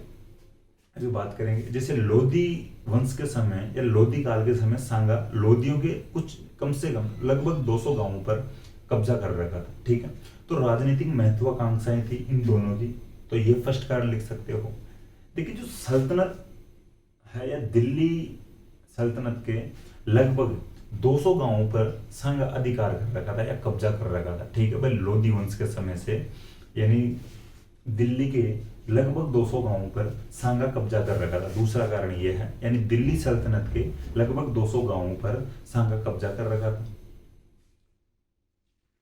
तीसरा जो कारण अपन ले सकते हैं, जो बाबर सांगा और जो अफगानों की जो मित्रता हो रही थी उनसे भी परेशान था। अब देखिए, आप ये कहोगे कि भाई मित्रता कैसे, पहले तो लड़ रहे हैं, लेकिन पहले लड़ चुके थे। लोधी और सांगा आपस में लड़ चुके थे भाई, दिल्ली और सांगा का संघर्ष अपन पढ़ चुके हैं।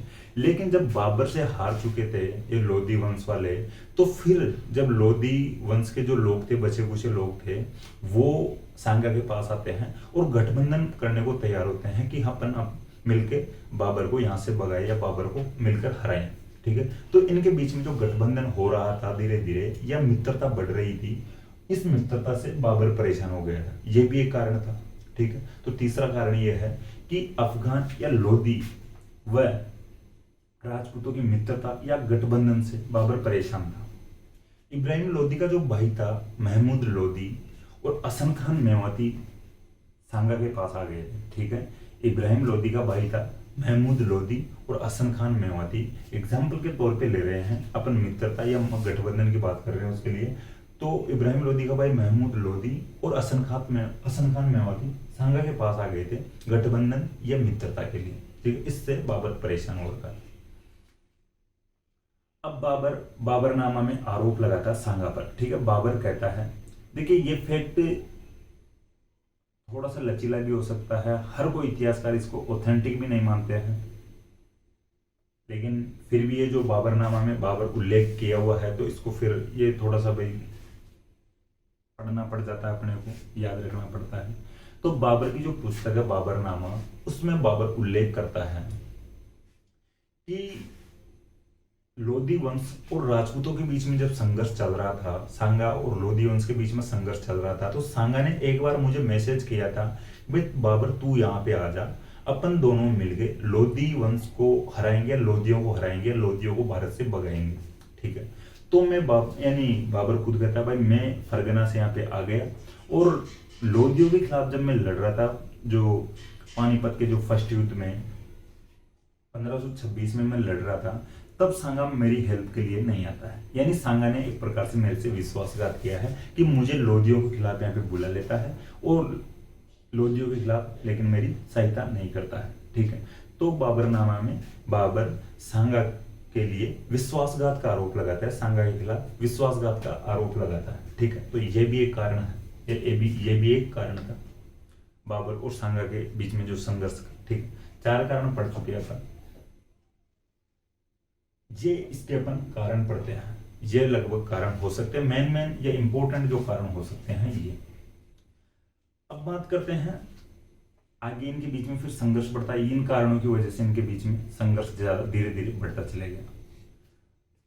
फाइनली बाबर क्या करता है, लोदियों को हरा देता है। फिर लोदियों को हराने के बाद में अब भाई राजपूतों को हराने की प्लानिंग करता है, भाई सांगा से भाई संघर्ष करता है।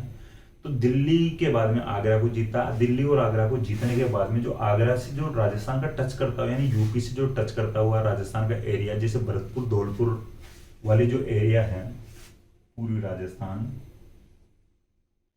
इसमें छेड़खानी करता है बाबर, ठीक है, कि धीरे यानी इधर बयाना पर आक्रमण करता है, भरतपुर में आक्रमण करता है एक प्रकार से। अब सांगा को लगता है भाई अब तो इसको जवाब देना पड़ेगा बाबर को, तो बाबर के सामने सांगा जाता है, बयाना में चले जाता है, ठीक। तो ध्यान रखना, बयाना में युद्ध होता है 1527 में, 16 फरवरी 1527 में युद्ध होता है बाबर और सांगा के बीच में।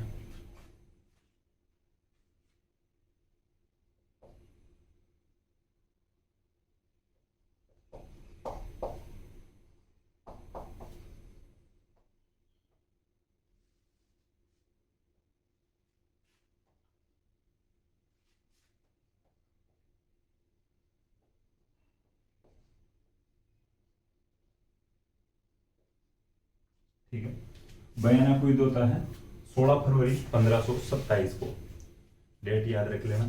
इससे आगे जो युद्ध होएगा उसकी भी डेट याद रख लेना, थोड़ा सा भाई कर लिया करो, कुछ जो युद्ध वगैरह होते हैं, कोई शासक होते हैं, उनकी डेट वगैरह जो सन वगैरह भी याद रखने होते हैं।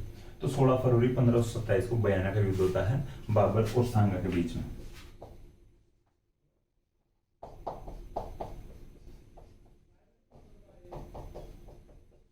ठीक है, बयाना का युद्ध होता है 16 फरवरी 1527 को सांगा और बाबर के बीच में। बाबर इस युद्ध को हारता है और सांगा इस युद्ध को जीतता है। अगर सांगा जीतता है तो बाबर इसको हारेगा। देखिए इस समय जो बयाना के किले पर जो बाबर पहले अब अधिकार कर चुका था, तब ही सांगा आगे बढ़ता है, यानी बयाना का युद्ध करने के लिए बयाना में पहुंच जाता है सांगा। बयाना का जो किला था इस समय, इस युद्ध से पहले बाबर का एक सेनापति था मेहंदी खवाजा, मेहंदी खवाजा के पास था।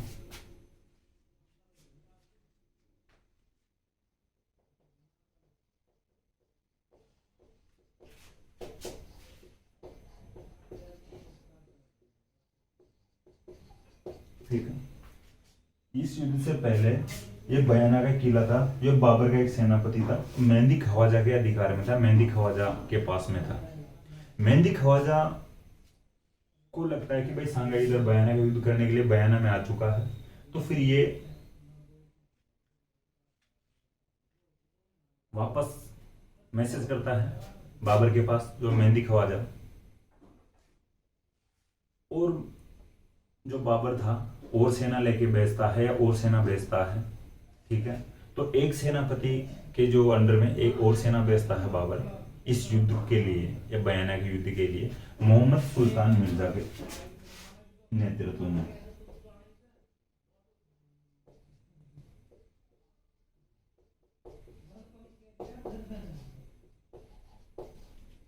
ठीक है,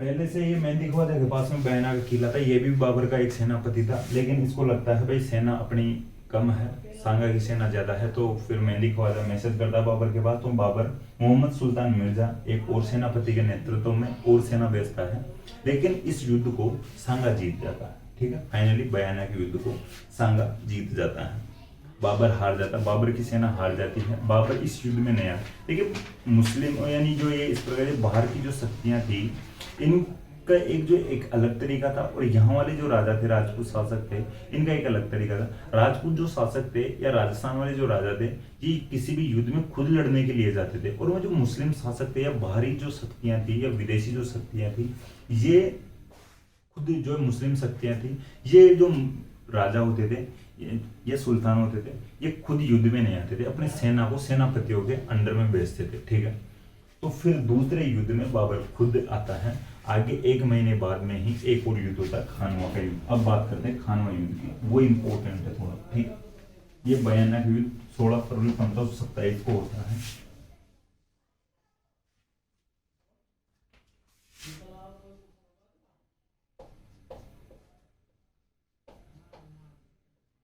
खानवा युद्ध की 2 डेट है, ठीक है, थोड़ा सा ध्यान रख लेना। एक इंपॉर्टेंट मैं बताता हूँ अभी। 17 मार्च 1527 को होता है ये खानवा युद्ध,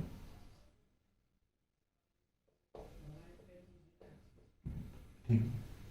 देखिए अब बाबर को लगता है भाई अपने को वापस जीतना है, सांगा से बदला तो लेना है। एक बार तो हरा के भगा दिया है, पीट पीट के भगाया अपने सेनापतियों को, सैनिकों को, तो वापस युद्ध करेंगे, बदला तो लेंगे। 1 महीने बाद, 1 महीने और 1 महीने बाद, सॉरी 1 महीने और 1 दिन बाद में, यानी पिछला जो युद्ध हुआ था 16 फरवरी 1527 को, ये युद्ध होता है खानवा का युद्ध 17 मार्च 1527 को, यानी 1 महीना और 1 दिन लेट होता है, 1 महीना और 1 दिन बाद होता है। अपन बात कर चुके हैं एक कवि राजा श्यामल दास की, ठीक है। कवि राजा श्यामल दास की एक पुस्तक है वीर विनोद।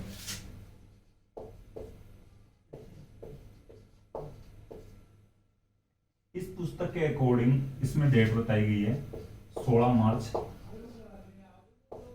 1527, ठीक है।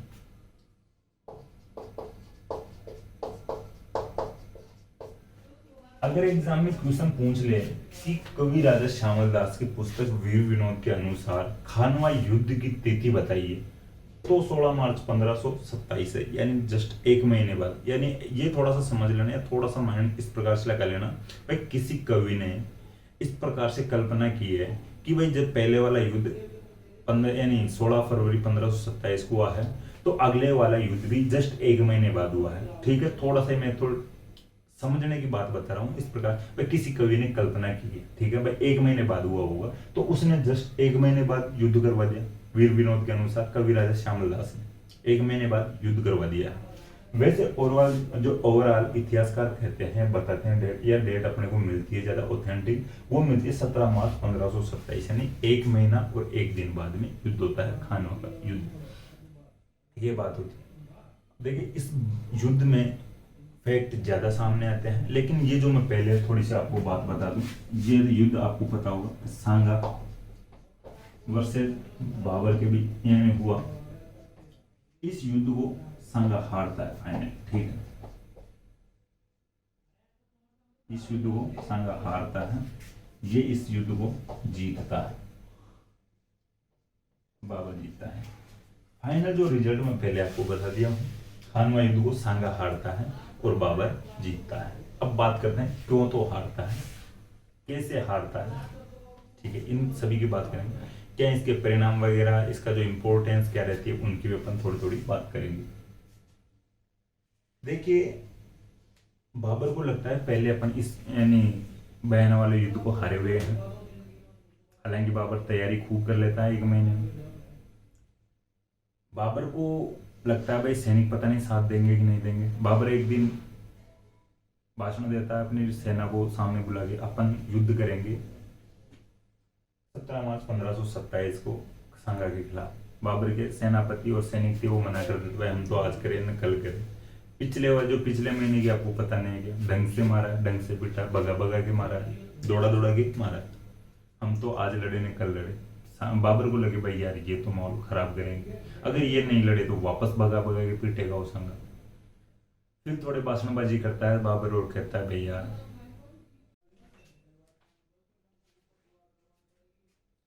देखिए थोड़ी ये टेक्निकल प्रॉब्लम हो जाती है, तो थोड़ी क्लास लंबी हो रही थी तो थोड़ी अचानक प्रॉब्लम हो गई, ठीक है।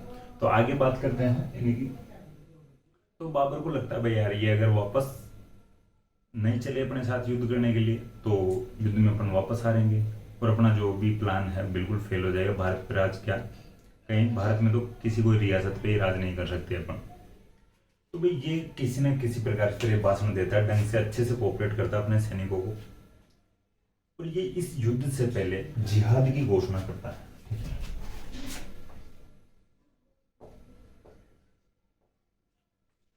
जिहाद, ये जो बाबर भाषण देता है भाई आपको क्या लगता है भाई मैं साम्राज्य विस्तार के लिए लड़ रहा हूँ? आपको क्या लगता है कि भाई मैं खुद राजा बनने के लिए लड़ रहा हूँ?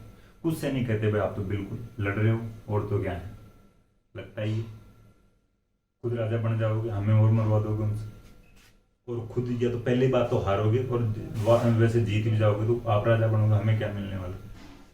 फिर बाबर घोषणा करता है कि भाई मैं कोई राजा वाजा के लिए नहीं लड़ रहा, मैं ओनली अपने धर्म के लिए लड़ रहा हूँ, ठीक है। तो जिहाद की घोषणा करता है बाबर। अब देखिए, जिहाद कहते हैं, मुस्लिम धर्म में कहते हैं जिहाद धर्म के लिए युद्ध लड़ना, ठीक है, जिहाद धर्म के लिए युद्ध लड़ना।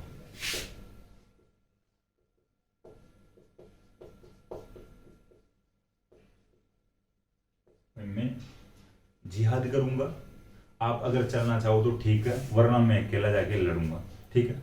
अभी धर्म वरम की बातें करने लगे, मैं थोड़ा उनका ब्रेन वॉश करने लगा सेनापतियों का या सैनिकों का, जो बाबर, ठीक है। तो जिहाद की घोषणा कर देता है इस युद्ध से पहले, खानवा युद्ध से पहले। देखिए, बाबर एक नंबर का दारूखोरे आदमी था। कुछ सेनापति बीच में ही उठकर कहते हैं, या कोई सेनापति कहता है बीच में उठकर, आप इस प्रकार धर्म की तो बातें कर रहे हो, कुरान में तो शराब पीना हराम है, और आप तो सारे दिन भर दारू पीते रहते हो, सुबह उठते हैं दारू का पैग लगा लेते हो, खाना दिन में खाते हो तब दारू का पैग लगा लेते हो, शाम को भी जल्दी से ही लगा लेते हो, और लेट तक चलती रहती है, तो ये भी हराम है। तो बाबर के उस समय जो भाषण दे रहा था, पैग हाथ में ही था, बाबर उस पैग को फेंकता है। एक सेनापति फिर कहता है, या सैनिक कहता है, वो अंदर जो स्टोरेज में रखी हुई है उनका क्या करना है, इतनी जो पेटियां ही पेटियां रखी हुई है, पूरा ठेका यहीं पे खोल रखा आपने। तो बाबर कहता है सैनिकों को, भाई जाओ उनको नष्ट कर दो, फेंक दो। तो बाबर इस युद्ध में, या इस युद्ध से पहले शराब नहीं पीने की घोषणा करता है, ठीक है, ये थोड़ा ध्यान रखना। बाबर इस युद्ध से पहले शराब नहीं पीने की घोषणा करता है। फिर कोई एक सेनापति उठ के कहता है कि आप इस प्रकार धर्म की बातें करते हो, शराब नहीं पीने की घोषणा भी कर लिए हो, पहले तो आप दारू मचक कर पीते थे, मचक के दारू पीते थे, ढंग से दारू पीते थे, दाब के दारू पीते थे। एक जो मुस्लिम व्यापारियों से जो टैक्स लिया जाता है, तमगा कर, तो वो भी हराम है। ये जो तमगा करता मुस्लिम व्यापारियों से लिया जाता था, ब्रैकेट में लिखना तमगा करके, ये मुस्लिम व्यापारियों से लिया जाता था तमगा कर। तो बाबर इस युद्ध यानी इस कर को हटाने की भी घोषणा कर दी, ठीक है। तो खानवा युद्ध से पहले अपने जो सैनिकों को तैयार करने के लिए इस प्रकार की घोषणाएं करता है। एक तो जिहाद की घोषणा करता है, तो धर्म के लिए युद्ध करना जिहाद कहलाता है मुस्लिम धर्म में। शराब नहीं पीने की घोषणा करता है, और तमगा कर हटा देता है। तमगा कर मुस्लिम व्यापारियों से लिया जाता था, ठीक है। ये बात होती है युद्ध से पहले की। अब बात करते हैं सांगा की, ठीक है। ये तो तैयारियां थी बाबर की। अब बात करते हैं सांगा की।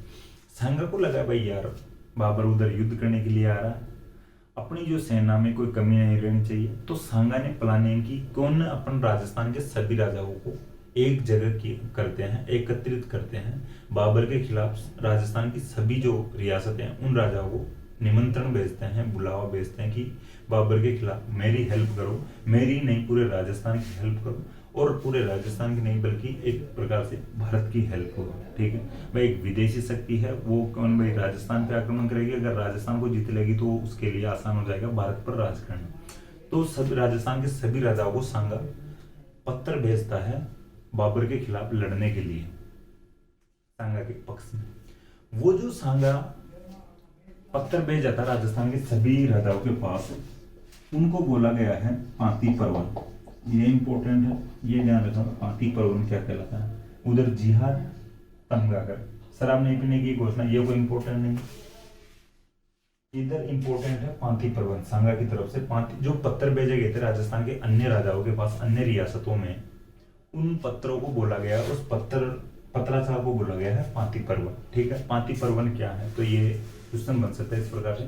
तो पांति पर्वन राणा सांगा के द्वारा राजस्थान के अन्य सभी राजाओं को खानवा युद्ध में बुलाने के लिए एक प्रकार से निमंत्रण था, ठीक है, जिसको पांति परवन कहा गया है। ये आप समझ लो, किसी भी प्रकार से आपको समझ में आना चाहिए। पांति परवन एक प्रकार का न्योता था भाई। राजस्थान के जो अलग अलग रियासतों से राजा साथ देने के लिए आते हैं, कुछ जगह से राजकुमार आते हैं, कुछ जगह से राजा खुद आते हैं। उनकी भी मैं बात बता दूं, शायद आपको मैं नाम बता दूं तो अच्छा रहेगा।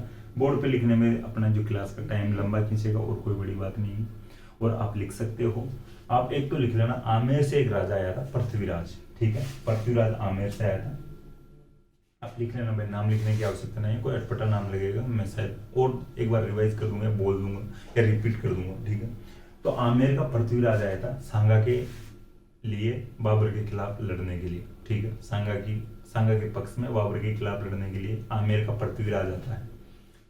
अब बात आती है मारवाड़ से आता है मालदेव। देखिए, मारवाड़ से जो मालदेव सांगा के पक्ष में आता है, उस समय मालदेव राजा नहीं था, मारवाड़ का राजकुमार था मालदेव।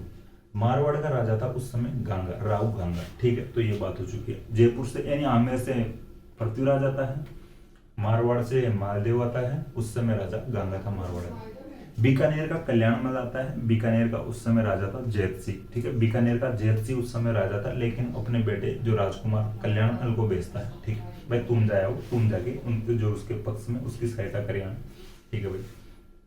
तो राजा जैत सिंह नहीं आता है, मारवाड़ का राजा गांगा नहीं आता है। मारवाड़ से राजकुमार मालदेव आता है, इधर बीकानेर से जैत सिंह नहीं आके कल्याणमल आता है, कल्याणमल राजकुमार था उस समय। बात आती है मेड़ता की, मेड़ता से विरमदेव आता है, ठीक है, मेड़ता से विरमदेव आता है, और जो सिरोही से अखेराज देवड़ा आता है। अखेराज देवड़ा की बात अभी पहले कर रहे थे अपन, उसको भी उड़ना अखेराज कहा जाता था, अखेराज देवड़ा को, जो सिरोही से अखेराज देवड़ा आता है सांगा के पक्ष में। इसके बाद में बात करते हैं वागड़ से उदय सिंह आता है, ठीक है, वागड़ से उदय सिंह। डूंगरपुर और बांसवाड़ा जो वागड़ कहलाते हैं, उस समय डूंगरपुर और बांसवाड़ा अलग एक ही जगह थे, उसको संयुक्त रूप से वागड़ कहते थे। यहाँ का जो शासक था उदय सिंह सांगा के पक्ष में आता है। उदय सिंह के समय डूंगरपुर और बांसवाड़ा का अलग अलग हो चुके थे, डूंगरपुर और बांसवाड़ा अलग अलग बढ़ चुके थे उदय सिंह के शासनकाल में, ठीक है। तो यानी वागड़ से उदय सिंह आता है, वागड़ क्षेत्र में डूंगरपुर बांसवाड़ा आते हैं वर्तमान में, ठीक है, ये थोड़ा ध्यान रखना। ईडर की बात करते हैं, ईडर अभी अपन पढ़ रहे थे, गुजरात में ईडर रियासत है। ईडर का जो हेल्प तो सांगा ने रायमल की थी, रायमल सांगा का दामाद था, लेकिन अपन बात किए थे रायमल की मृत्यु हो गई थी। रायमल की मृत्यु के बाद में फिर सांगा राजा बना देते भारमल को। तो ईडर का जो भारमल आता है सांगा के पक्ष में, ठीक है भाई। हेल्प सांगा ने रायमल की थी, लेकिन सांगा की यानी रायमल की मृत्यु हो जाती है, तो फिर राजा बन जाता है भारमल, और फिर भारमल सांगा के पक्ष में लड़ने के लिए आता है। बात करते हैं चंदेरी की, तो चंदेरी के मेदिनी राय की बात करते हैं। चंदेरी का मेदिनी राय इधर आता है लड़ने के लिए, मेदिनी राय की भी अपन बात कर लिए हैं। तो चंदेरी का मेदिनी राय सांगा के पक्ष में लड़ने के लिए आता है। फिर बात करते हैं, एक इंपॉर्टेंट नाम आता है सादड़ी। सादड़ी जगह पड़ती है चित्तौड़ में। सादड़ी का एक झाला अज्जा था, ये थोड़ा सा आप लिखते हैं,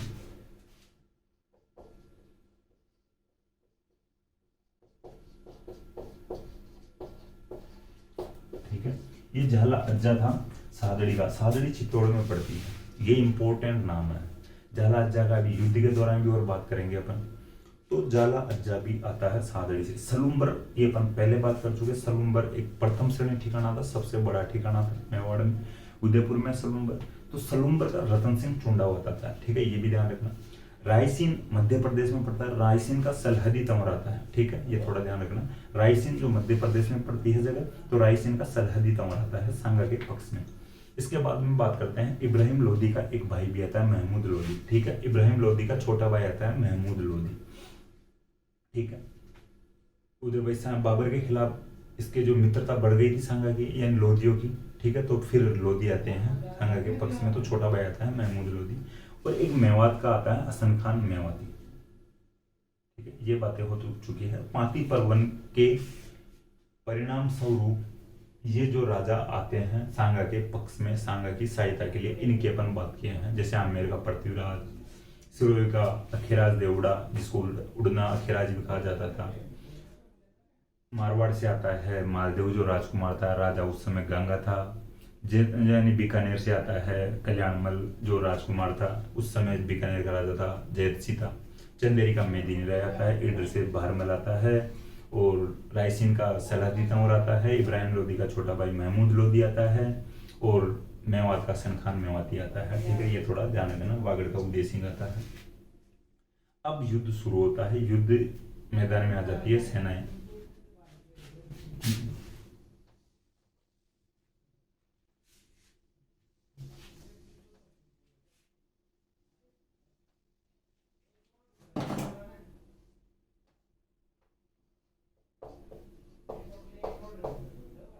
ठीक है, युद्ध शुरू होता है, दोनों की सेनाएं खानवा में युद्ध मैदान में आ जाती है।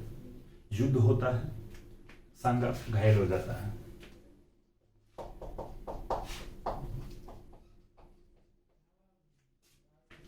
देखिए, ये इधर अब इस बार बाबर भी आया था युद्ध में, सांगा तो आता है, मैं आपको बता दिया पहले। भाई जो मेवाड़ वाले, जो राजस्थान के जो राजा थे, ये खुद युद्ध में जाते थे, युद्ध मैदान में जाते हैं। सांगा को टारगेट बना दिया गया था बाबर की सेना की तरफ से, कि बाबर की सेना और बाबर का जो प्लानिंग थी कि भाई अपना जो टारगेट होना चाहिए सांगा। बाबर को ये पता था कि भाई अगर सांगा मारा जाता है तो राजस्थान की जो सेनाएं हैं ये भाग जाएगी। इनका जो राजा मारा जाता है, बाबर को अच्छे से पता चल गया था भाई अगर राजस्थान वाले को जो भी कोई शासक, जो मुख्य शासक होता है वो मारा जाता है तो सेना बैकफुट पे आ जाती है। ठीक है, तो अपने तो टारगेट सांगा को करो। तीरे वगैरह सब चलाए, भाले वगैरह सांगा पे चलाए। सांगा घायल हो जाता, सांगा के एक तीर लग जाता है। हाथी पर बैठा था सांगा, और हाथी का जो ओहदा था ऊपर बैठने का, उसमें गिर जाता है, सांगा घायल हो गया। ठीक है, तो सांगा घायल हो जाता है। अपन अभी एक पद्धति की भी बात करेंगे, तुलुगुमा पद्धति, बाबर की पद्धति थी। अब सांगा घायल हो जाता है तो आगे युद्ध को कौन लीड करे, या युद्ध का नेतृत्व कौन करे? तो अभी बात कर रहे थे झाला अज्जा।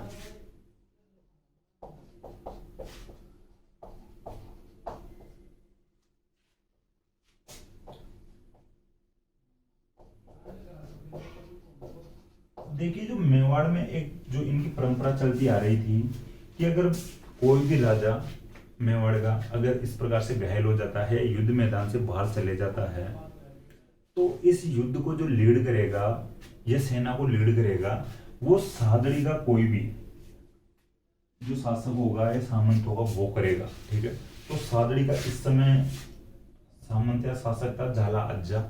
तो भाई ये जो परंपरा के अनुसार झाला अज्जा इस युद्ध को लीड करता है। ये इस युद्ध यानी मेवाड़ की जो सेना थी इसको नियंत्रित करता है, ये खुद लीड यानी लीडरशिप करता है, या नेतृत्व करता है युद्ध का। ठीक है, तो झाला अज्जा इस युद्ध का नेतृत्व करता है। इंपॉर्टेंट क्वेश्चन बन सकता है, सांगा यानी खानवा युद्ध के दौरान सांगा घायल हो जाता है, घायल होने के बाद युद्ध को कौन नेतृत्व करता है, मेवाड़ की सेना का नेतृत्व कौन करता है? तो झाला अज्जा सादड़ी का था, ये नेतृत्व करता है। बाबर इस युद्ध को फाइनली जीत जाता है। जीत की उपलक्ष्य में बाबर गाजी की उपाधि धारण करता है।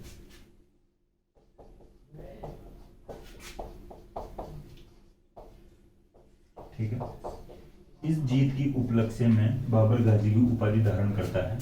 अब गाजी क्या होता है? गाजी के लिए मैं आपको बता दूं, गाजी ये होता है कि बिना पैसे के लिए, बिना धन के लालच में धर्म के लिए लड़ने वाला योद्धा को गाजी कहते हैं। मुस्लिम धर्म में मान सकते हैं, या गाजी का एक शाब्दिक अर्थ है बिना धन या बिना पैसे के लालच किए धर्म के लिए युद्ध लड़ने वाला योद्धा होता है, वो गाजी कहलाता है। ठीक है, तो पहले जिहाद की घोषणा कर दिया था, और फिर ये इस युद्ध को जीतने के बाद गाजी की उपाधि धारण कर लेता है। ठीक है, गाजी की उपाधि का जो साधारण सा जो अर्थ है वो मैं बता दिया।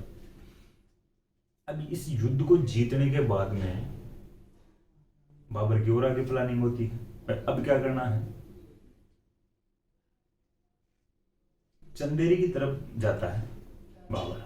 बाबर कहता है भाई यार, जो एक बंदा था वो लड़ रहा था उस की साइड से, मेदिनी राय के लिए पूछता बाबर अपने सेनापति, भाई वो कौन था? तो जो कोई सेनापति जानते तो वो कहता भाई सांगा का दोस्त था, और वो चंदेरी का था, मेदिनी राय था। अब कहाँ थे वो मेदिनी गए, यानी चंदेरी गया, मेदिनी राय था जो। चलो तो अपन चंदेरी पर आक्रमण करते हैं। बाबर उधर जा रहा था, नाश्ता करता हुआ, एंजॉय करता हुआ, भाई इस युद्ध को तो जीत गया था, अब मेदिनी राय को मारेंगे, चंदेरी को जीतेंगे। घायल सांगा था, सांगा घायल हो रखा था।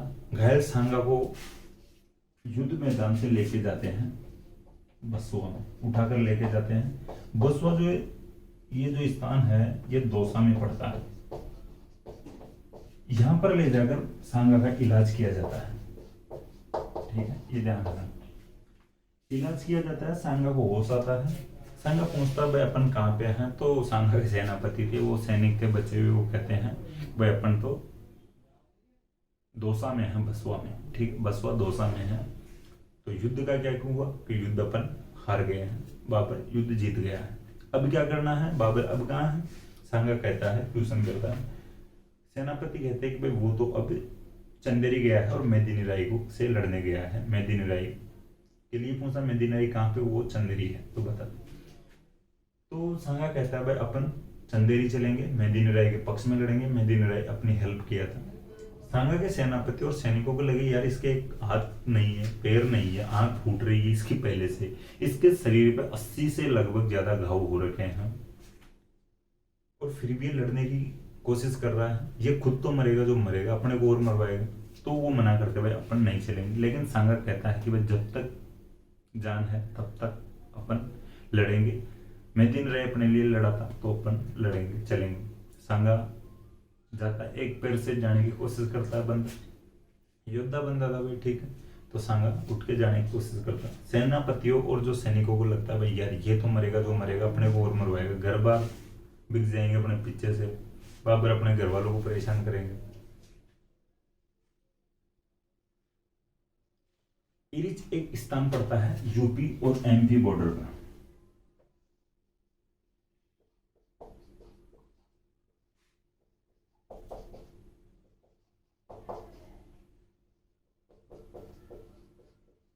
ठीक है, इरिच नामक स्थान पड़ता है। प्रॉपर अगर देखा जाए तो यूपी में पड़ता है, लेकिन मध्य प्रदेश और उत्तर प्रदेश के बॉर्डर पर पड़ता है, सीमा पर पड़ता है। उत्तर प्रदेश में इरिच, यहाँ पर ले जाकर फिर भाई जो इनको लगता है भाई यार बस की बात नहीं, अब युद्ध नहीं कर सकते और ये पागल हो गया सांगा, ये मरेगा और अपने को मरवाएगा। तो सांगा को इरिच जो नामक स्थान पर जहर दे दिया जाता है अपने ही सेनापतियों के द्वारा कि भाई अब इसको मार देते हैं, भाई ये नहीं तो आगे युद्ध करने के लिए जाएगा, ये खुद मरेगा, बात और खराब होगी। भाई मारा गया है मेवाड़ का शासक और अपने को मरवाएगा। तो खुद के सेनापतियों के द्वारा ही इरिच में सांगा को जहर दे दिया जाता है। और यहाँ पर थोड़े से और आगे चलते हैं, कालबी जो नामक स्थान पड़ता है यूपी में ही। ठीक है, थोड़े से आगे चलता है, जहर वहर खाने के बाद में कुछ मिला के जहर दे दिया तो यूपी यानी कालपी में सांगा की मृत्यु हो जाती है।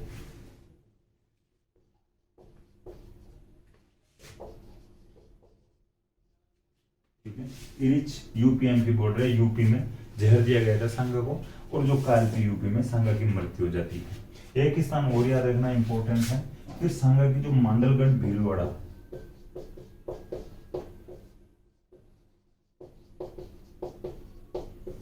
ठीक है, यहां पर सांगा की छतरी है।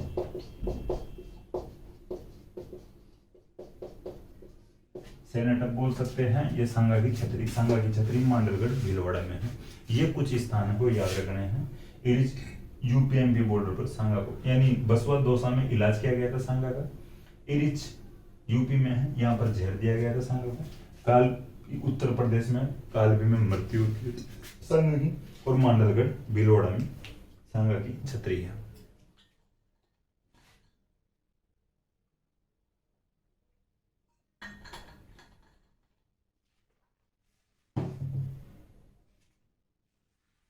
ये बात हो चुकी है युद्ध की।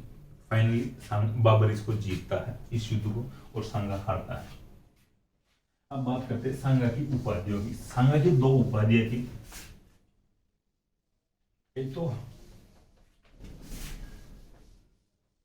हिंदूपत और एक सैनिक होगा भग्नावशेष।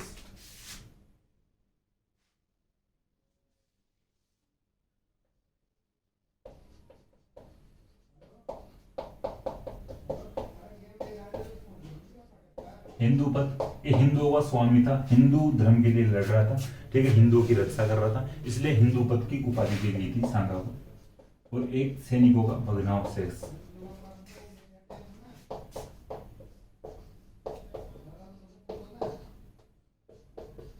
इसका थोड़ा सा अर्थ सही समझ लेना, मैं बताने की कोशिश कर रहा हूँ आपको।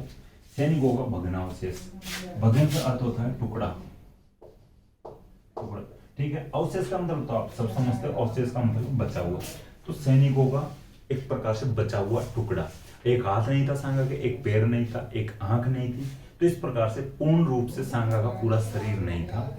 और देखिए जो ये अर्थ की बात कर रहे हैं, ये अवशेष का मतलब टुकड़ा होता है, भग्न का मतलब होता है जला हुआ। थोड़ा सा समझने की कोशिश करें, कंफ्यूज मत हो जाना। जला हुआ,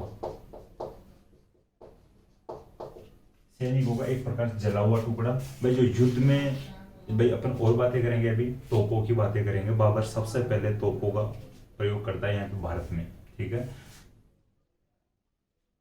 ठीक है, राजस्थान में, यानी तोपे चलाता है, राजस्थान वाले समझ नहीं पाते हैं। तो इसमें भाई सांगा एक प्रकार से भाई जला हुआ था, इस 80 घाव हो रखे थे सांगा के शरीर पे, एक हाथ नहीं था, एक पैर नहीं था, आंख भी नहीं थी एक, ठीक है। तो सैनिकों का भग्नावशेष, भग्न का मतलब होता है जला हुआ, अवशेष का मतलब बचा हुआ टुकड़ा, या कह सकते हो अवशेष, समझते हो, तो जला हुआ टुकड़ा। तो ये अर्थ होता है सैनिकों का भग्नावशेष। एक प्रकार से पूर्ण रूप से शरीर नहीं था सांगा का, पूरा शरीर नहीं, ठीक है। तो ये उपाधियां थी दो सांगा की, हिंदू पथ और सैनिकों का भग्नावशेष। सांगा एक वीर योद्धा शासक था, बाबर खुद भी मानता था कि सांगा एक योद्धा शासक है। बाबरनामा में खूब उल्लेख किया है सांगा के बारे में। सांगा के बारे में बाबर ने खुद ने बाबरनामा में उल्लेख ये किया है, यहाँ तक किया है कि सांगा के दरबार में 7 राजा थे, 9 राव थे और 104 सरदार थे, ठीक है। 7 राजा, 9 राव और 104 सरदार।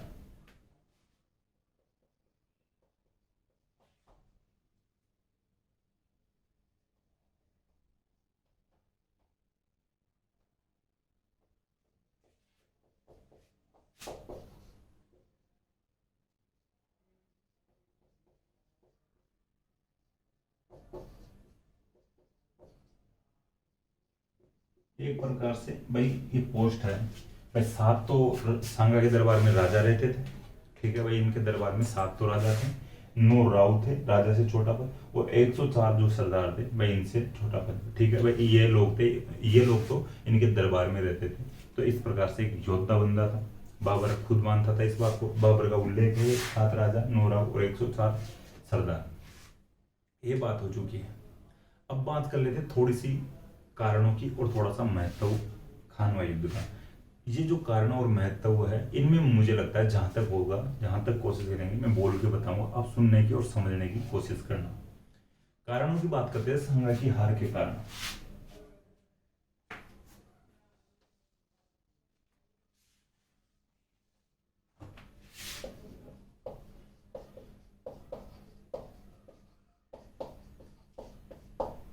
एक एक करके कारणों की बात करते हैं।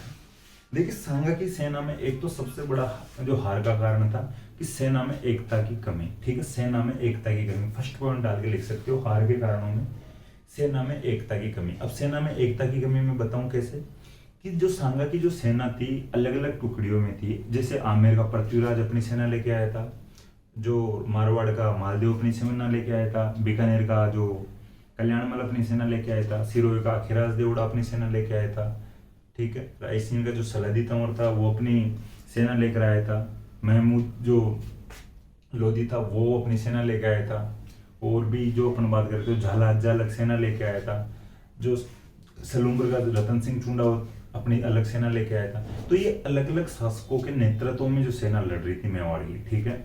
जैसे ये होता, ये आमेर की सेना है पृथ्वीराज की, ये सिरोही की देवड़ा की सेना है, ये सलूम्बर की और चुंडावतों की सेना है, ये रायसीन की सेना है, ये मान लेते हैं भाई जो लोधियों की सेना है। ये एक प्रकार से पूर्ण रूप से तो मेवाड़ की सेना कहला रही है, लेकिन अगर ये जो आमेर वाली है ये पृथ्वीराज के नेतृत्व में लड़ रही है। सलूम्बर की है चुंडावत, जो रतन सिंह चुंडावत के नेतृत्व में लड़ रही है।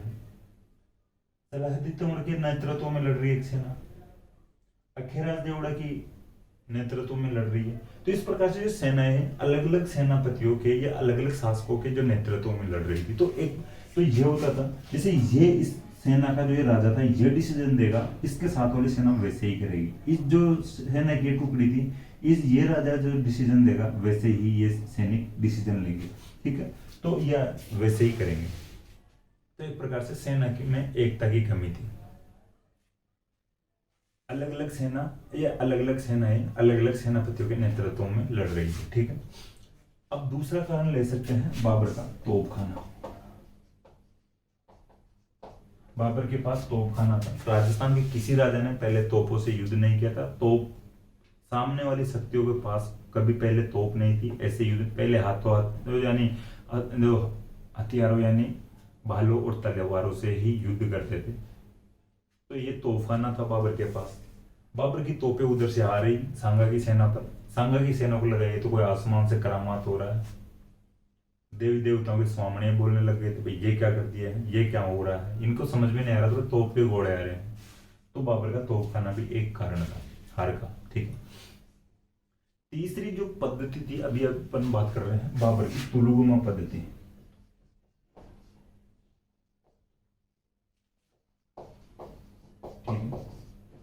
तीसरा जो कारण है बाबर की तुलुगुमा पद्धति। युद्ध में बाबर तुलुगुमा पद्धति के आधार पर लड़ता था। तुलुगुमा पद्धति में बताऊं, जैसे ये सेना ये लड़ रही है, इधर से ये लड़ रही है, ये सेना है, इधर से बाबर की सेना लड़ रही है। देखिए ये जो मेवाड़ वाले या राजस्थान वाले जो शासक थे, ये इस प्रकार से युद्ध लड़ते थे। भाई ये सामने से सैनिक लड़ रहा है तो सामने से सैनिक लड़ रहा है, सामने वाली दुश्मन सेना का सैनिक आएगा, सामने से सैनिक आएगा, सामने से जाएंगे, सामने से आएगा, सामने से जाएंगे। लेकिन बाबर की जो तुलुगुमा पद्धति है, ये इस प्रकार की पद्धति थी कि बाबर की जो सेना के सैनिक थे ये इस साइड से भी घेर लेते थे, ठीक है। इस यानी तिरछे आते, ठीक है, तिरछे आके और फिर इस साइड में से अटैक करते थे, ठीक है। तो इनको ये समझ ही नहीं पा रहे थे कर रहे क्या, सामने से तो लड़ रहे नहीं है और साइड में से जा जाके भाई मैं जैसे सामने हथियार चला रहा हूँ और मेरे को साइड में सामने साइड में आके और मेरे को हथियार से आक्रमण कर दे तो वो तो फिर मेरे लिए घातक होगा। मैं सामने वाले से लड़ू या साइड वाले से लड़ू। तो इस प्रकार बाबर की जो सेना थी तीनों तरफ से घेर के युद्ध करती थी। तीनों तरफ से घेरने को तुलुगुमा पद्धति कहा गया है। ये बाबर की एक अलग ही पद्धति थी, ठीक है। ये तीसरा एक कारण हो जाता है। एक जो कारण है कि जो बयाना का युद्ध हुआ था उसके बाद में बाबर को पर्याप्त समय मिल गया था, 1 महीना का, जो अगले युद्ध की तैयारी के लिए, ठीक है। चौथा कारण ये भी हो सकता है, ये भी मान सकते हैं, या मेंस एग्जाम में अपन ये भी लिख सकते हैं कि सांगा ने खानवा युद्ध के पश्चात बाबर को पर्याप्त समय दे दिया था अगले युद्ध की तैयारी के लिए या खानवा युद्ध की तैयारी के लिए, ठीक है। नेक्स्ट कारण की अपन और बात करें तो भाई देखिए मैं पहले बता रहा हूं कि जो ये विदेशी जो आक्रमणकारी थे, ये दुश्मन आक्रमणकारी थे, ये खुद युद्ध के मैदान में नहीं उतरते थे, ठीक है। और जो राजस्थान के जो राजा थे ये खुद युद्ध के मैदान में उतर जाते थे।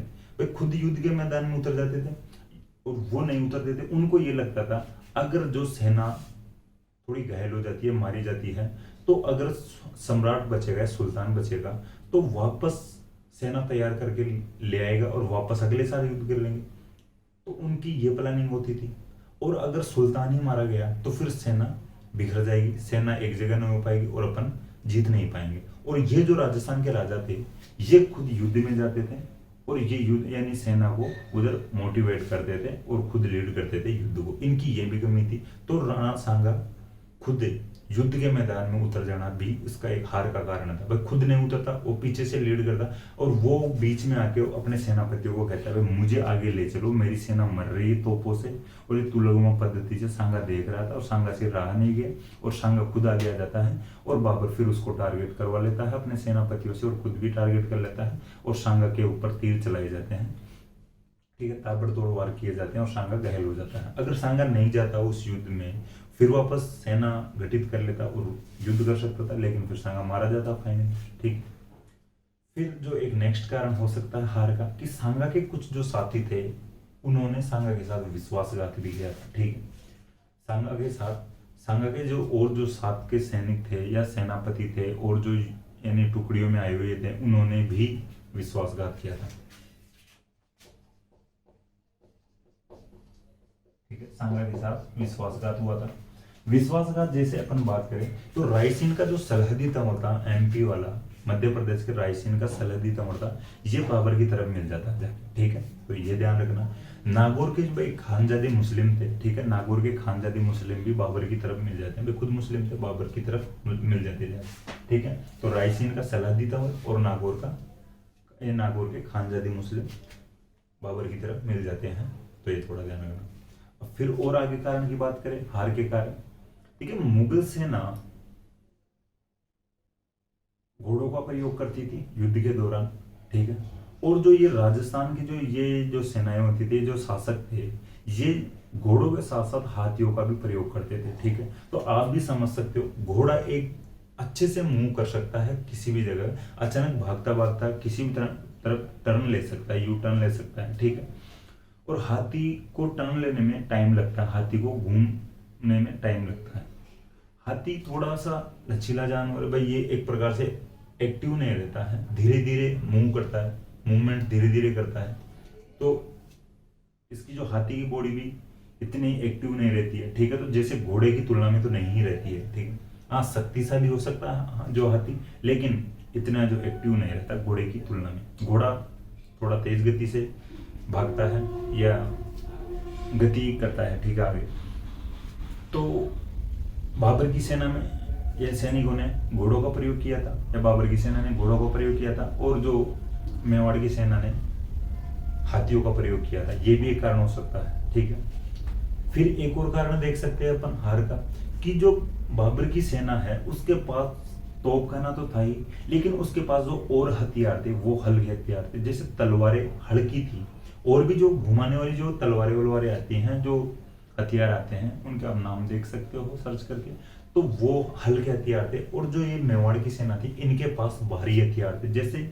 अपन मानते हैं, सुनते हैं भाई 80-80 किलो के भाला रखते थे जो मेवाड़ वाले जो शासक थे, या राजस्थान वाले जो शासक थे। ठीक है, तो ये एक तो भारी जो हथियार होता है उसको अपन उठा के किसी के ऊपर मारे तो उठाने में इतना टाइम लग जाता है, और जब तक अपन भारी हथियार को उठाएंगे तब तक जो आक्रमणकारी है उसके हल्के हथियार से घुमा के अपने को मार देगा या अपने ऊपर आक्रमण कर देगा। भाई जो हल्का हथियार है उसको घुमाने में थोड़ा सा मूवमेंट अच्छे से कर सकते हैं हल्के हथियार को, और भारी हथियार को अपन उठाएंगे जितने में सामने वाला अपने को मार मूर देगा। ठीक, तो ये कुछ कारण थे, तो ये कारण हो गए हार के।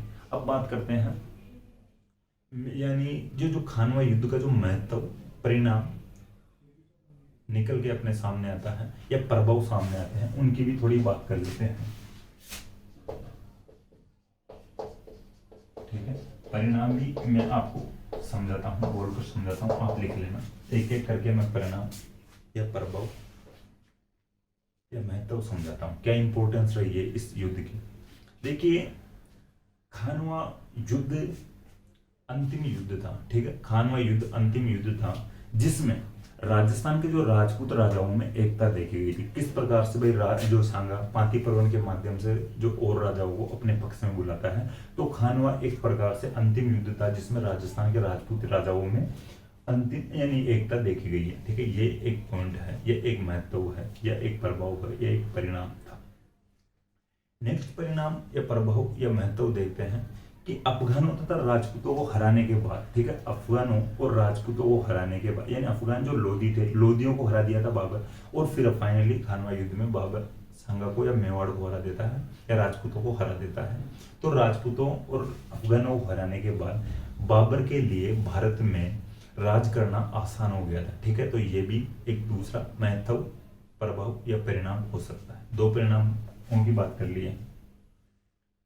तीसरे की अपन बात करें, सांगा अंतिम जो राजपूत शासक था जिसने दिल्ली को चुनौती देने का प्रयास किया था। ठीक है भाई, जो और राजा थे अपन बात कर रहे हैं, आगे भी और राजा हुए थे, जैसे प्रताप जी हुए हैं, और भी जो शासक थे जो राजस्थान के या राजपूत राजा थे, राजपूत शासक थे, ये अपने साम्राज्य विस्तार की नहीं सोचते थे, अपने जो खुद की रियासत की सोचते थे। ठीक है, अपने रियासत से बाहर जाने की ज्यादा कोशिश नहीं करते थे। लेकिन सांगा ऐसा शासक था जिसने दिल्ली के गांवों पर भी कब्जा कर लिया था। अपन बात किए थे, सांगा ने लगभग 200 गांवों पर कब्जा कर रखा था, लोधियों के गांव पे, दिल्ली सल्तनत के गांव के लोधियों के समय में। ठीक है, तो सांगा अंतिम शासक था, अंतिम राजपूत शासक था जिसने दिल्ली को चुनौती दी थी। या दिल्ली को चुनौती देने का प्रयास किया था। इसके बाद में बात करते हैं, इस युद्ध से राजपूतों की सामरिक कमजोरियां उजागर होती है। ठीक है, ये जो खानवा युद्ध में ये परिणाम निकल के आता है कि इससे राजपूतों की समर का मैं आपको अर्थ बता चुका पहले, युद्ध। तो यौद्धिक जो कमजोरियां हैं, सामरिक जो कमजोरियां हैं वो उजागर होती हैं कि इन जो ये शासक है राजस्थान के राजपूत शासक है, इनमें किस प्रकार से सेनाएं लीड की जाती है, किस प्रकार से शासकों के अंडर में सेनाएं काम करती है, ये युद्ध करती है। ठीक है, इनमें जो शासक खुद आ जाता है सामने युद्ध करने के लिए, इसको टारगेट किया जा सकता है, इसको टारगेट करके और फिर पूरी जो सेना को नियंत्रित किया जा सकता है, सामने वाली सेना को। ठीक है, तो इस प्रकार की जो सामरिक कमजोरियां उजागर होती है।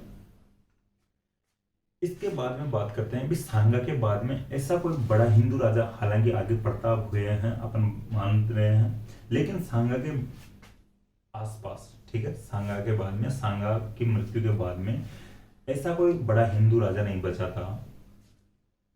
ठीक है, तो बड़ा हिंदू राजा नहीं बचेगा तो फिर जो ये आक्रमणकारी थे ये कब्जा कर लेते हैं इधर, तो यह इससे हिंदू कला और संस्कृति को नुकसान होता है। ये भी एक प्रभाव या परिणाम देख सकते हैं अपन। ठीक है, सांगा के बाद में कोई बड़ा हिंदू राजा नहीं बचा था, इससे हिंदू कला और संस्कृति का नुकसान होता है। खानवा युद्ध के बाद में मुगलों की, ठीक है, खानवा युद्ध के बाद में मुगलों की राजपूतों के प्रति भविष्य की नीति का निर्धारण होता है। ठीक है, खानवा युद्ध के बाद में मुगलों की राजपूतों के प्रति भविष्य की नीति का निर्धारण होता है। ठीक है, कालांतर जो भविष्य में किस प्रकार से राजपूतों को कंट्रोल किया जा सकता है। बाबर को लग गया था ये बात तो कि भाई राजपूतों से मित्रता करने के अलावा और कोई चारा नहीं है कि अपन भारत में राज कर सकते हैं। राजपूतों को भाई, अगर सांगा को तो मार दिया था लेकिन फिर भी राजस्थान में, या सांगा तो मारा गया था, सांगा हालांकि खुद भाई बाबर के से तो नहीं मरता है, उसको जहर दे दिया गया था, लेकिन भाई सांगा तो मर गया है, लेकिन राजपूतों को राज्य किए बिना अपन भारत में आसानी से राज नहीं कर सकते हैं भाई, इनको राजपूतों को तो साथ में लेना ही पड़ेगा। ठीक है, तो ये फिर सोचते भाई थोड़ा आगे चल के फिर कालांतर में अकबर राजपूतों के प्रति भाई सहयोग की नीति अपनाता है। ठीक है, हालांकि अकबर भी प्रताप से युद्ध वगैरह चलता है, करता है, खूब युद्ध होता है, बड़े जो अपन पढ़ेंगे हल्दी घाटी युद्ध होता है, लेकिन फिर कालांतर में अकबर राजपूतों से सहयोग की नीति अपनाता है। ठीक है, ये होते हैं परिणाम, प्रभाव। ठीक है, ये कंप्लीटली हो चुका है राणा सांगा। आज की क्लास ज्यादा टाइम रहा है राणा सांगा के ऊपर बेस, या राणा सांगा के ऊपर रही है ज्यादा क्लास आधारित। इससे पहले अपन रायमल भी पढ़ चुके हैं, और रायमल के जो और बेटे थे राणा सांगा के भाई थे उड़ना राजकुमार और जयमल, उनके बारे में थोड़ी थोड़ी बात कर ली है। ठीक है, तो ये खानवा युद्ध था। खानवा युद्ध एग्जाम की दृष्टि से इंपॉर्टेंट है, आरएस मेंस में भी खानवा युद्ध के बारे में 5 या 10 नंबर में पूछा जा सकता है, बाबर और सांगा के बारे में। ठीक है, तो ये कंप्लीट पढ़ चुके हैं राणा सांगा पर। वीर योद्धा, कर्मठ, जुझारू बंदा था, योद्धा राजा था। ठीक है, सांगा, तो इसके बारे में आप आराम से ढंग से पढ़ना, फैक्ट अच्छे से याद करना, इसके जो युद्ध है उनको भी याद करना, और जो फैक्ट है उनको भी याद करना। ठीक है, आगे और अब नेक्स्ट क्लास में मिलते हैं। Thank you.